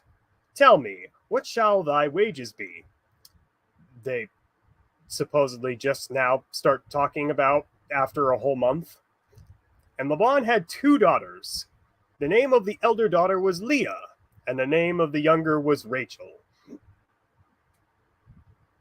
And Leah's eyes were tender, but Rachel was beautiful and well favored. And Jacob loved Rachel. And he said, I will serve thee 7 years for Rachel, thy younger daughter. And Laban said, it is better that I give her to thee than that I should give her to another man. Abide with me. And Jacob served 7 years for Rachel. 7 years. And they seemed to him but a few days, for the love he had for her. And Jacob said unto Laban, give me my wife, for my days are fulfilled, that I may go in unto her. And Laban gathered together all the men of his place, and made a feast. And it came to pass in the evening that he took Leah his daughter, and brought her to him. And he went in unto her. And Laban gave Ziploc bag, his handmaid, unto his daughter Leah for a handmaid. And it came to pass in the morning that, behold, it was Leah. And he said to Laban, what is this thou hast done unto me? Did I not serve with thee for Rachel? Wherefore then hast thou beguiled me? Uncle, you're so mean to me. So, aside from the fact that apparently women in this story have absolutely no agency on their own and are subject to the will of their father, without question, mind you, we are to assume that Jacob just got so shit-faced at the party the night before that he didn't even realize that he was sleeping with his cousin. Actually, no way, he did. But it was the wrong cousin. whom he is now legally married to according to the customs of the time. uh, While Laban is as sleazy as a used car salesman specializing in Pontiac Sunfires, there is some delicious irony to him being deceived right under his nose like this. Does this experience help Jacob to learn empathy for others and self reflect on his own character flaws? What do you think? And Laban said, "It is not so done in our place to give the younger before the firstborn." I wasn't able to find any evidence of this being an actual custom of the times, but I think that this entire story is the author of these chapters being at least somewhat self aware, as they highlight that the older sibling is supposed to have rights over the younger. Gee, doesn't that sound familiar? Lil Wayne once said, "Karma is a bitch. Just make sure that bitch is beautiful." Well, Jacob's bitch must look like whatever grows in the fat folds of Rosie O'Donnell right about now. And can I just say, I'm all here for it. Anyway, on to 2927. Fulfill the week of this one, and we will give thee the other also for the service which thou shalt serve with me yet 7 other years. And Jacob did so and fulfilled her week, and he gave him Rachel, his daughter, to wife. I'm not entirely sure why it's worded this way. It is a little bit confusing, because it's either a week or 7 other years, one or the other. But I guess kind of the way that it works is like he needs to finish up a week, then he gets Rachel to just kind of have as a wife, but then he needs to contractually fulfill another 7 years working for Laban, which is kind of the way that this is supposed to be worded. So I am going to add an additional week to our counter, and then 7 more years. So we are now up to 14 years, 1 month, and a week. So how long does it take you to find those dinosaur bones in Red Dead Redemption 2 again? And Laban gave Rachel his daughter, Bib Fortuna, his handmaid, to be her handmaid. And he went in also unto Rachel, and he loved also Rachel more than Leah, and served with him yet 7 other years. And Jehovah saw that Leah was hated, and he opened her womb, but Rachel was barren. Wah, wah, wah. And Leah conceived, and bare a son, and she called his name Reuben. For she said, because Jehovah hath looked upon my affliction, for now my husband will love me. That's just perfectly sad. Imagine just how clear Jacob must have made it to Leah that he didn't want anything to do with her, that he not only ignored her in favor of her younger sister, but also drove her to the point of desperation that she thought that by having a kid with this... I'm trying to think of an insult that describes this man, but every time I do, it's just not good enough for him. He drove her to the point of desperation that she thought that having a kid by her is her only recourse to make her husband love her. And you know what's even more tragic? Reuben's name is based off of the Jewish phrase Ra'a Be'onai, meaning my misery is seen. Just, god damn, man. Uh, moving on to 2933. See, now everybody's going to be depressed. This is not how the Bible book by book is supposed to go. 2933. And she conceived again and bare a son, and said, Because Jehovah hath heard that I am hated, he hath therefore given me this son also. And she called his name Simeon. Much less of an awkward name here, I guess, than My Misery Is Seen. Shimon, Michael Jackson, Shimon, essentially just means heard, a reflection of the fact that while Jacob is said to be straight up hating her right about now, at least God is in her corner and has heard her. And she conceived again and bare a son, and said, Now this time will my husband be joined unto me, because I have borne him 3 sons. Therefore his name shall be called Levi. Levi is derived from lava, which means to become attached to, reflective on Leah's wishful thinking that now that she has borne so many sons to Jacob, he must be forced to love her. In which she is woefully mistaken. But it does call into question why Jacob would bother doing the no pants dance enough to have 3 children with the wife he hates, supposedly. But that quandary is easily answered by asking yourself, is Jacob the type of asshole to get his rocks off with a woman that he doesn't even care about, all for his own sensual pleasure?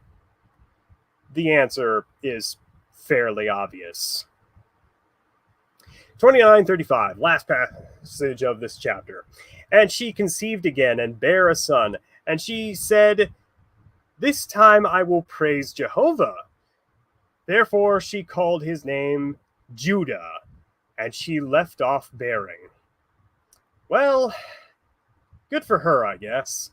She finally realized that her husband was an egomaniacal, neglectful son of an actual bitch, and decided to name her last son for God because at least he pretended to give somewhat of a shit about her.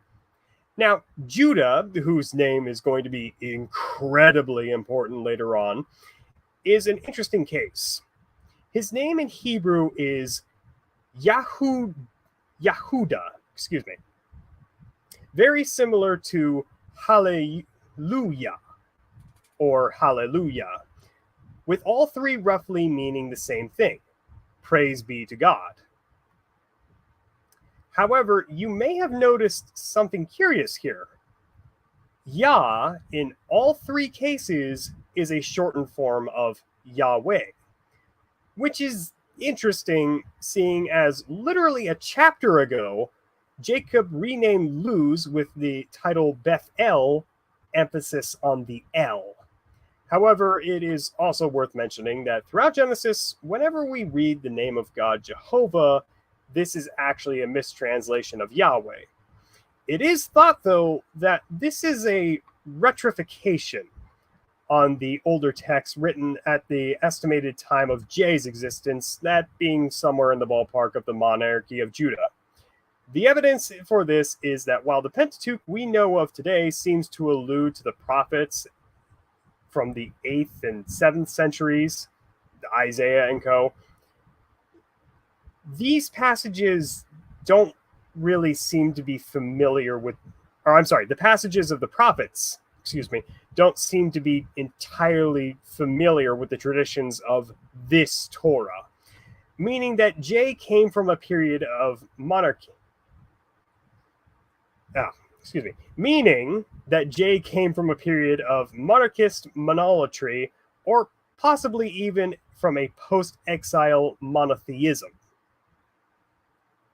That's a lot of big words that I just threw at you.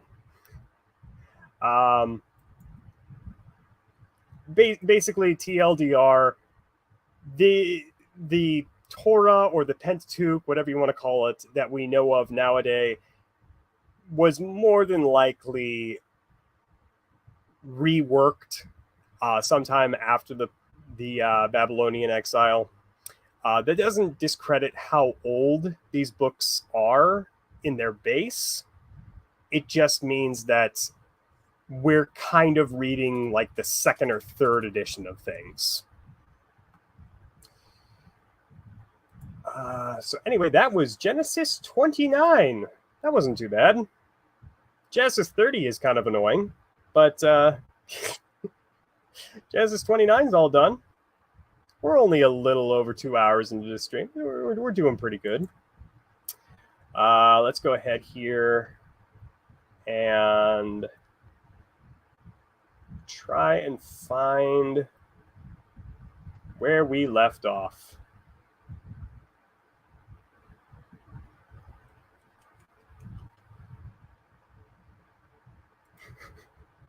Messiah is like a cam girl, but with longer hours and less benefits. Yes, indeed. It's especially tragic that I don't get paid for live streams. At least with my videos, I do have monetization set up, so I get pennies. Woo! But live streams, for whatever reason, whenever they do go live on my channel, they default to non-monetized. So, which I guess works better for you guys. That means you don't have to put up with ads if you watch back the stream when it's done. So that's good. Jacob is like the Spanish expression, cuanto más prima, más se arrima. The more someone is my cousin, the closer I get. Bruah. I'm not sure where the English started and began and ended in that sentence, but yeah, essentially. Sweet home Alabama intensifies. Anastasia, this is the third time Jacob kissed a relative. First his father, then Rachel, his cousin, then Laban, his uncle. I don't want to say anything because I'm not 100% sure, but I think he ends up kissing another relative, which will be in a chapter next episode. He has a type. Family members. You know, in the during the wedding of FDR to Eleanor Roosevelt, Teddy Roosevelt, the older president, was there. And he patted him on the back and he said, "Way to keep it in the family, cousin." Because Eleanor was apparently his third cousin, which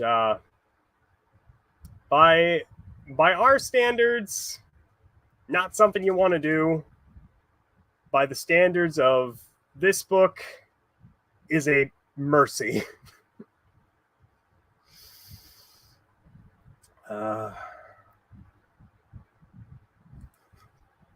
This went from funny, tragic to just tragic really quick.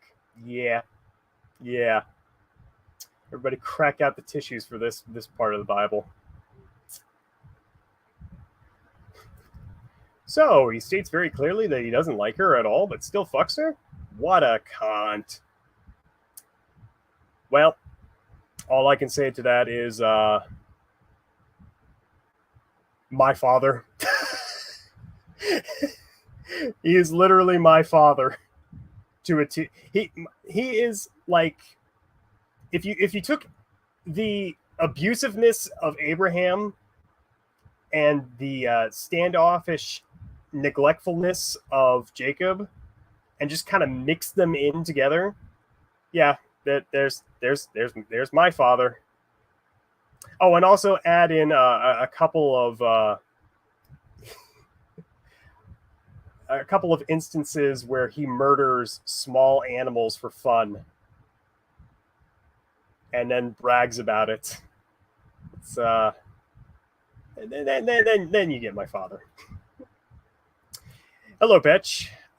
You are just in time for the last chapter of the day, which we are eventually going to get into. Oh my God, your dad just gets worse. How is this even possible? You've never met my father. You don't know how bad my father can get. To be fair, I haven't seen my father in a great many years. I don't know. Has my father cleaned up, found Jesus? Things are good, or so I hear. This bottle of Stevens awakens into demons, like father, stepfather. Probably not. He supposedly already found Jesus, quote unquote, by the time that he was, quote unquote, raising me. So I mean, unless he found Super Jesus, I can't imagine things got very much better.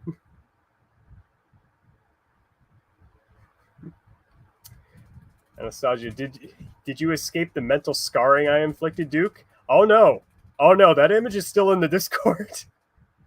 I'm waiting for somebody who is not watching this stream and who has zero context to come across that and just be like, Messiah, what the fuck?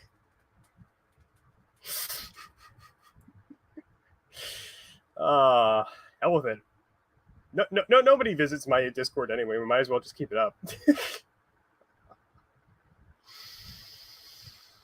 All right, ladies and gentlemen, we're almost done. Yay!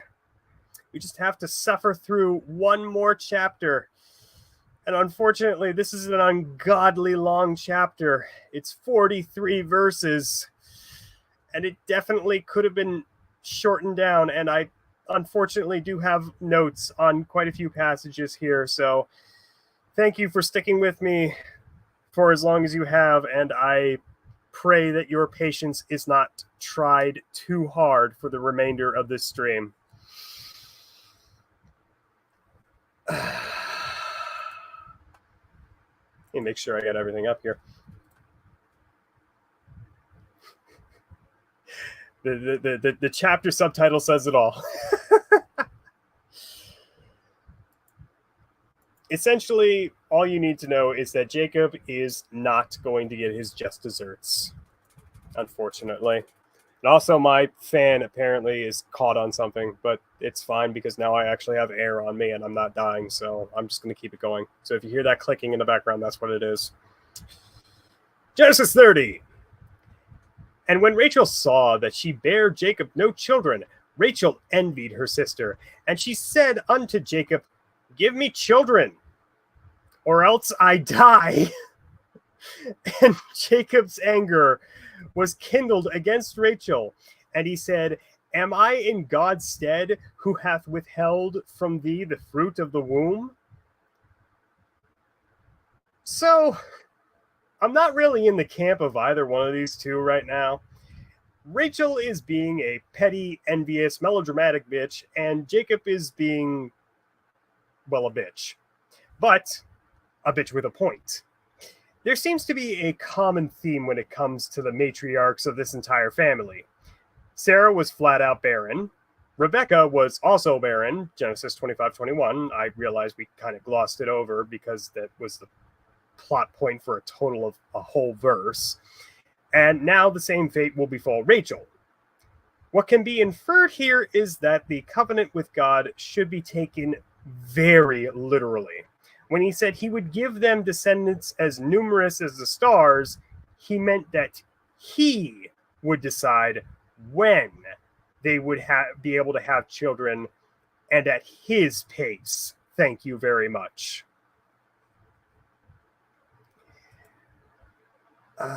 Whoops. Let's get down here beyond the page break. 33. And she said, Behold, my maid Bibilia, go unto her, that she may bear upon my knees, and also may obtain children by her. And she gave him Bilhah, Bilmar, her handmaid to wife. And Jacob went in unto her.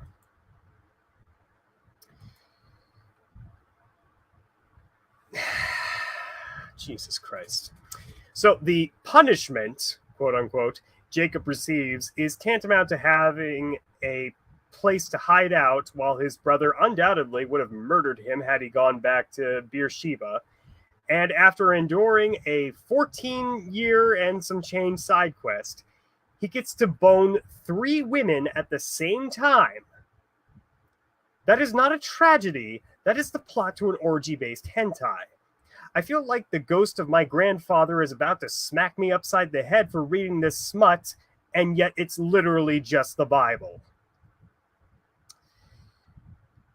And Bilmar conceived, and bare Jacob a son.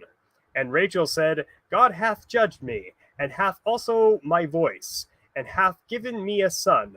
Therefore she called his name Don. Yes, we're finally to that one. We're about to get into a lot of repetition here, so my notes are going to be mostly tantamount to what Jacob's children's names mean. Beginning with Don, or Dien, which means vindicated. And no, that name is not earned because she's not that's not Rachel's kid. Stop trying to rob the grave. The grave?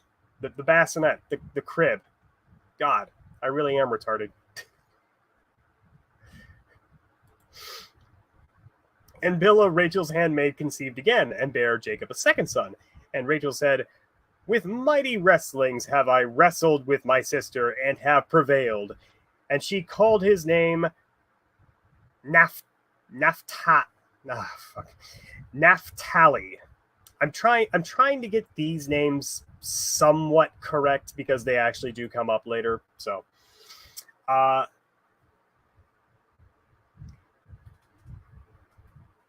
Naphtali means wrestling. Easy enough to remember. Apparently, this baby is meant to be symbolic of her win over her sister, which I don't understand the logic of. First of all, Jacob is a deadbeat, womanizing, lying-cheating scumbag of a father, so you really wouldn't want to have a competition to see who can have more of his babies. I'm sorry to say that there really are no winners in this competition. Secondly, again, these aren't your kids, so you have no right to measure them anyhow. And third, and most finally, how in the hell does 2 kids equal or even supersede 4? God, and I thought the Jews were supposed to be good at math. 39. When Leah saw that she had left off bearing, she took Ziploc bag, her handmaid, and made her to Jacob a wife. And Ziploc, Leah's handmaid, bare Jacob a son. And Leah said, Fortunate! And she called his name Gad. Anybody want to venture what Gad's name means? Because, yeah. That's exactly what it is. Fortunate.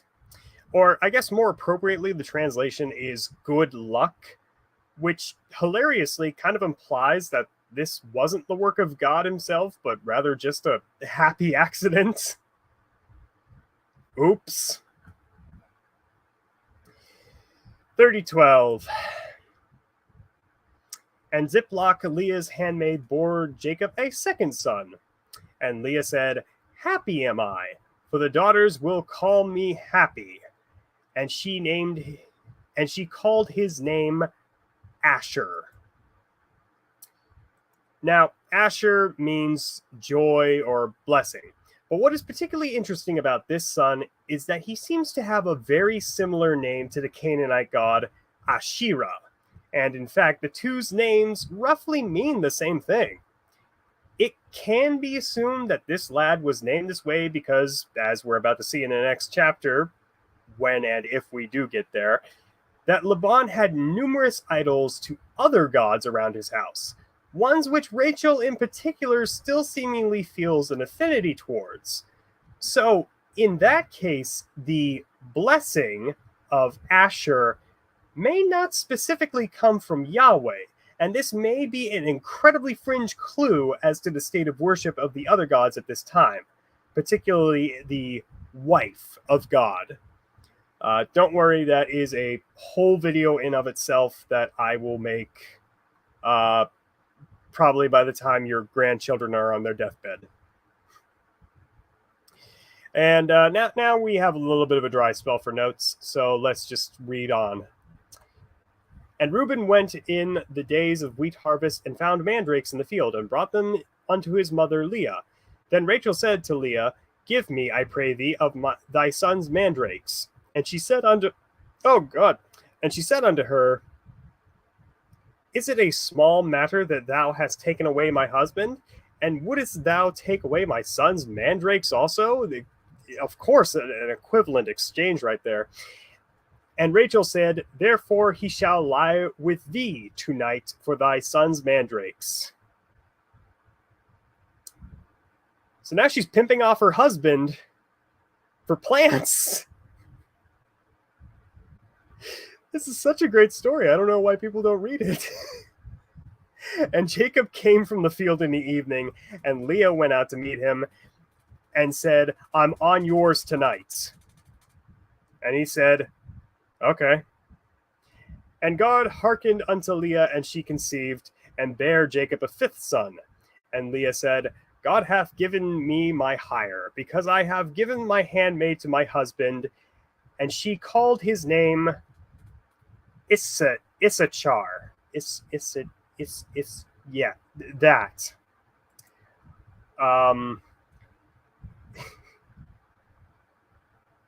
These women all have really fucked up sensibilities when it comes to naming their kids and what is good in the eyes of God. So Issachar or Yisachar means wages or man for hire. So essentially, Leah just named her son prostitute.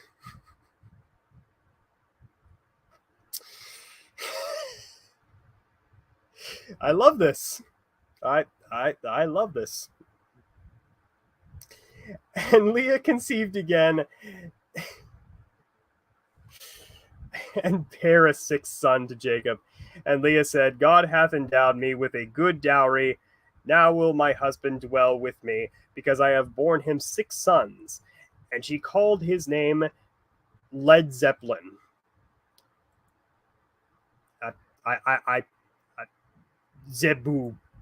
Zebulum. Or in Hebrew, Zabulum. I like the name that I gave him initially. It just means honor. Very straightforward. He got probably the most dignified name thus far. So, yeah. Cool. All right, Genesis 30:21. And afterwards she bare a daughter and called her name Dinah. Remember this name, as she is the catalyst for my favorite story in all of Genesis. We will be getting to that next episode. Just remember Dinah. I implore you. Everything that happens because of her is actually hilarious. Until then, Dinah means judgment, which is some cosmic level foreshadowing. Again, we'll get to that when we get to it. Genesis 38 is... Or no, wait, it's not Genesis 38. I think it's Genesis 34. Never mind.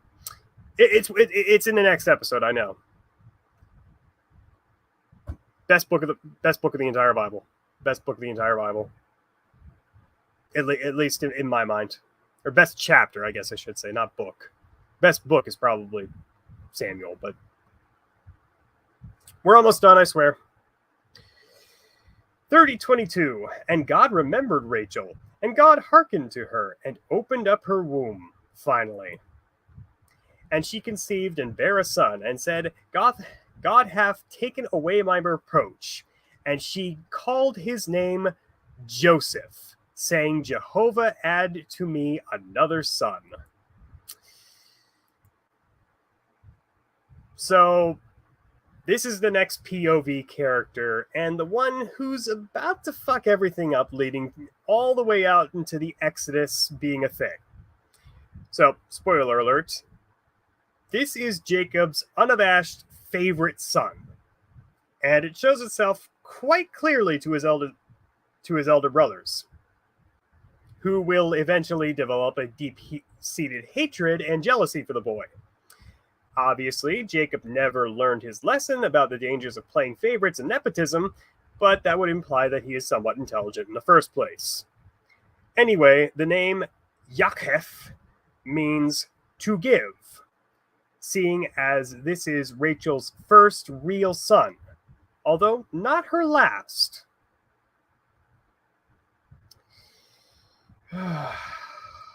Almost done, guys, almost done. And it came to pass when Rachel had borne Joseph, that Jacob said unto Laban, Send me away, that I may go unto mine own place and to my country. Give me my wives and my children, for whom I have served thee, and let me go. For thou knowest my servant where... Close that. For thou knowest my service, wherewith I have served thee. And Laban said unto him... You know what? I feel like Laban needs like a greedy Jew voice. If now I have found favor in thine eyes, tarry, for I have divined that Jehovah hath blessed me for thy sake. Shalom. That was a little too good.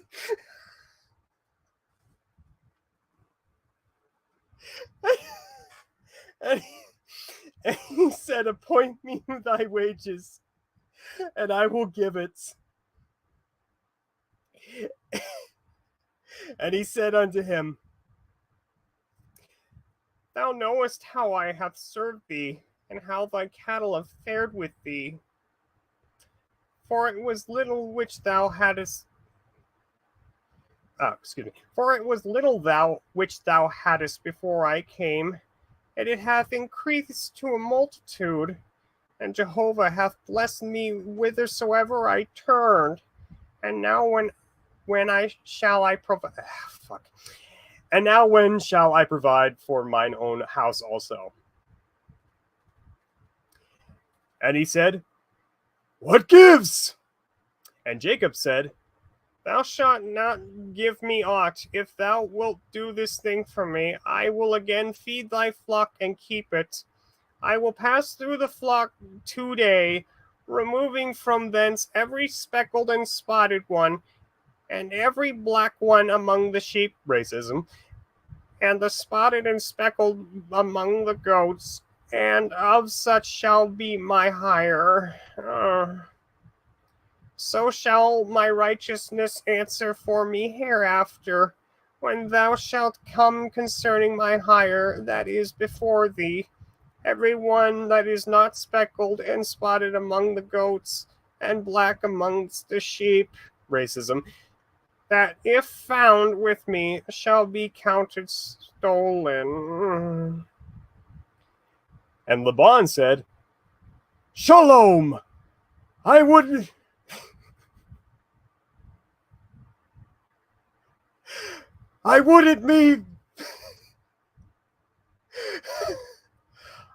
it might be according to thy word. And he removed that day the he-goats that were ring-streaked and spotted, and all the she-goats that were speckled and spotted, every one that had white in it, and all the black ones amongst the sheep, and gave them into the hands of his sons.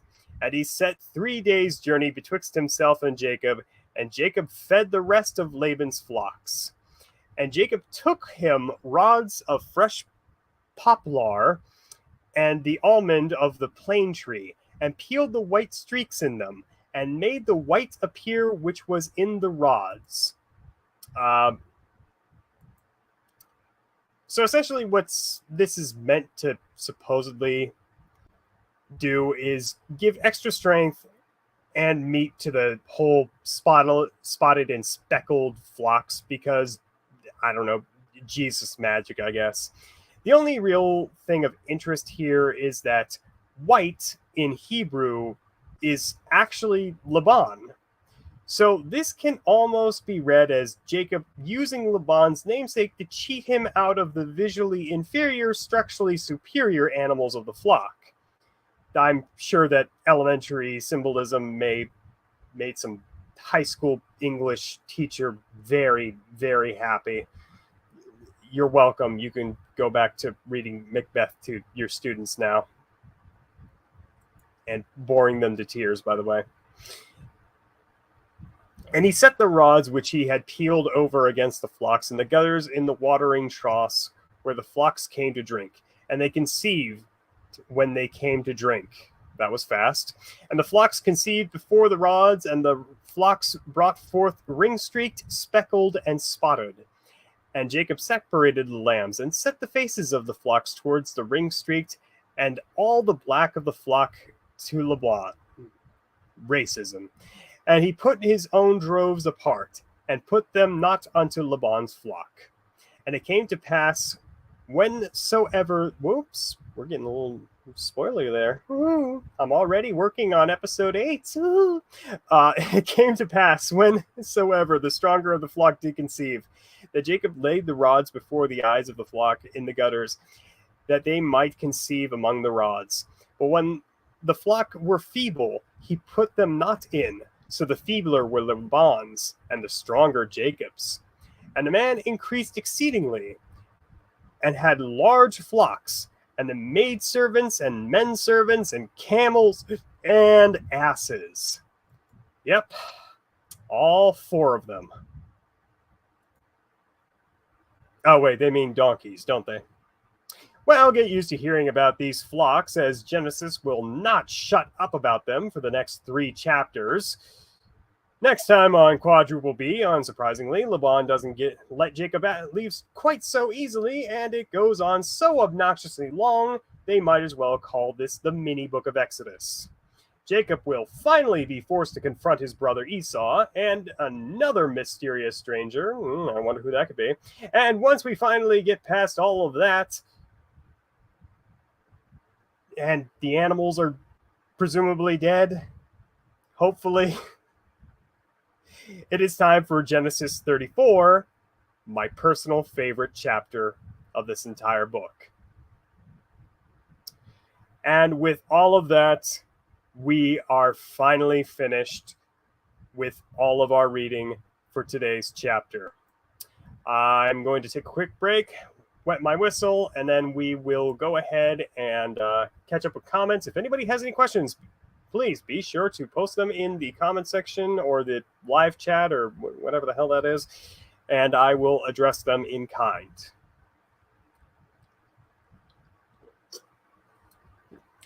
Also, I just now realized I haven't eaten anything all day, and I am starving.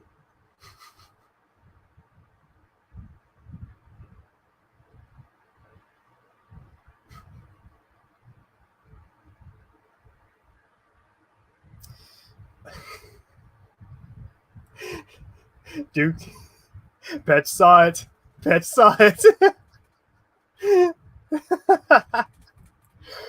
Oh, that's great.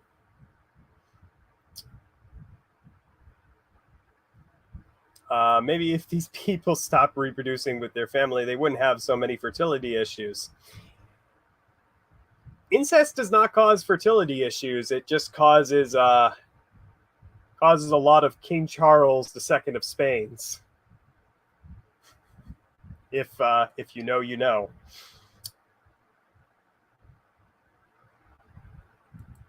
Oh, she did a Sarah pimping the handmaid. Yes, but at least she doesn't unrealistically get angry about it for no apparent reason.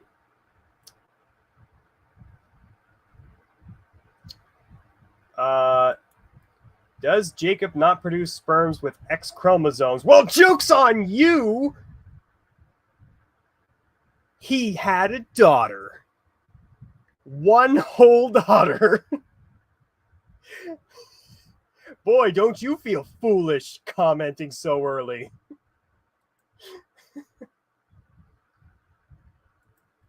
At this point, when does a kid get named Disappointments?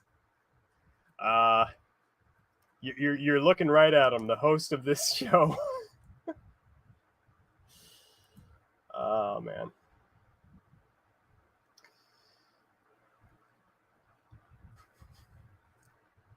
Christ almighty, Messiah's going to get taken down for being naughty.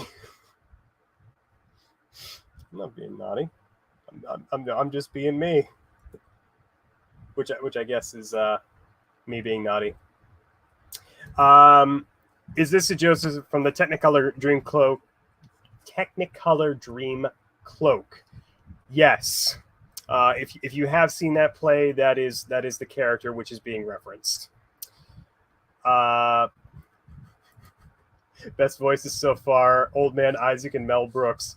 Well, Isaac may be dead, but we still have quite a bit of Laban to read coming up in next episode. So I'll try to remember to do the Mel Brooks impersonation for him. Poplar can refer to like 6 to 7 species. Disappointed in a lack of botanical accuracy. Nerd! Nerd! Nerd! Study plants and shit. Nerd. Incest does absolutely cause infertility issues. Well, okay. Let me rephrase that. It's not like there's a certain vanishing point when it comes to like infertility and incest. You don't eventually hit like a brick wall where you just cannot reproduce anymore. It just so happens that the children that you do squeak out look horrendous.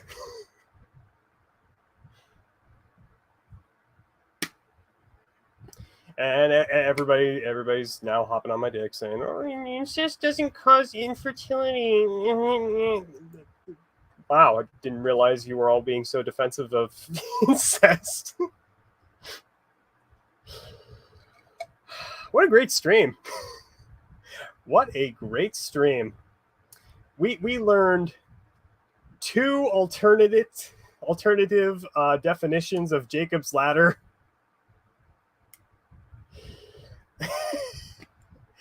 We learned that it is acceptable to pimp out your husband in order to procure mandrakes, and then thereafter name the son which results from that union prostitute. Yeah, this is great. So this is just the hills have eyes, but in the Bible. Yes, but I don't think that there's a scene where somebody reaches in and bites off the head of a parakeet. That was like the only scene of that movie I could watch. I just happened to turn the TV on when I was like a little kid, and I just saw that, and I was like, and I peed myself. That was exactly 1 year ago today. Anyway, I want to thank you all so very much for joining us on episode 7 of Bible Book by Book. Hopefully, it won't be too long between this episode and the next one, episode 8. Maybe we might be able to get it by like the 19th or so, but we'll see. I don't want to really push my luck. It is going to be kind of a busy week for me. I got a lot of projects lined up. Currently doing something for Cockatrice, currently overseeing kind of managerially 3 other videos. I'm working on a the Christmas special. We're actually doing a Christmas special this year. Yay. Lot of things that are piling up on my plate, but hopefully everything comes out when it is supposed to, and hopefully it all comes out good for all of you. So thank you all so very much for watching and tuning in. I appreciate each and every one of you, and I will see you the next time that I see you. Thanks, guys. Have a God's blessed day.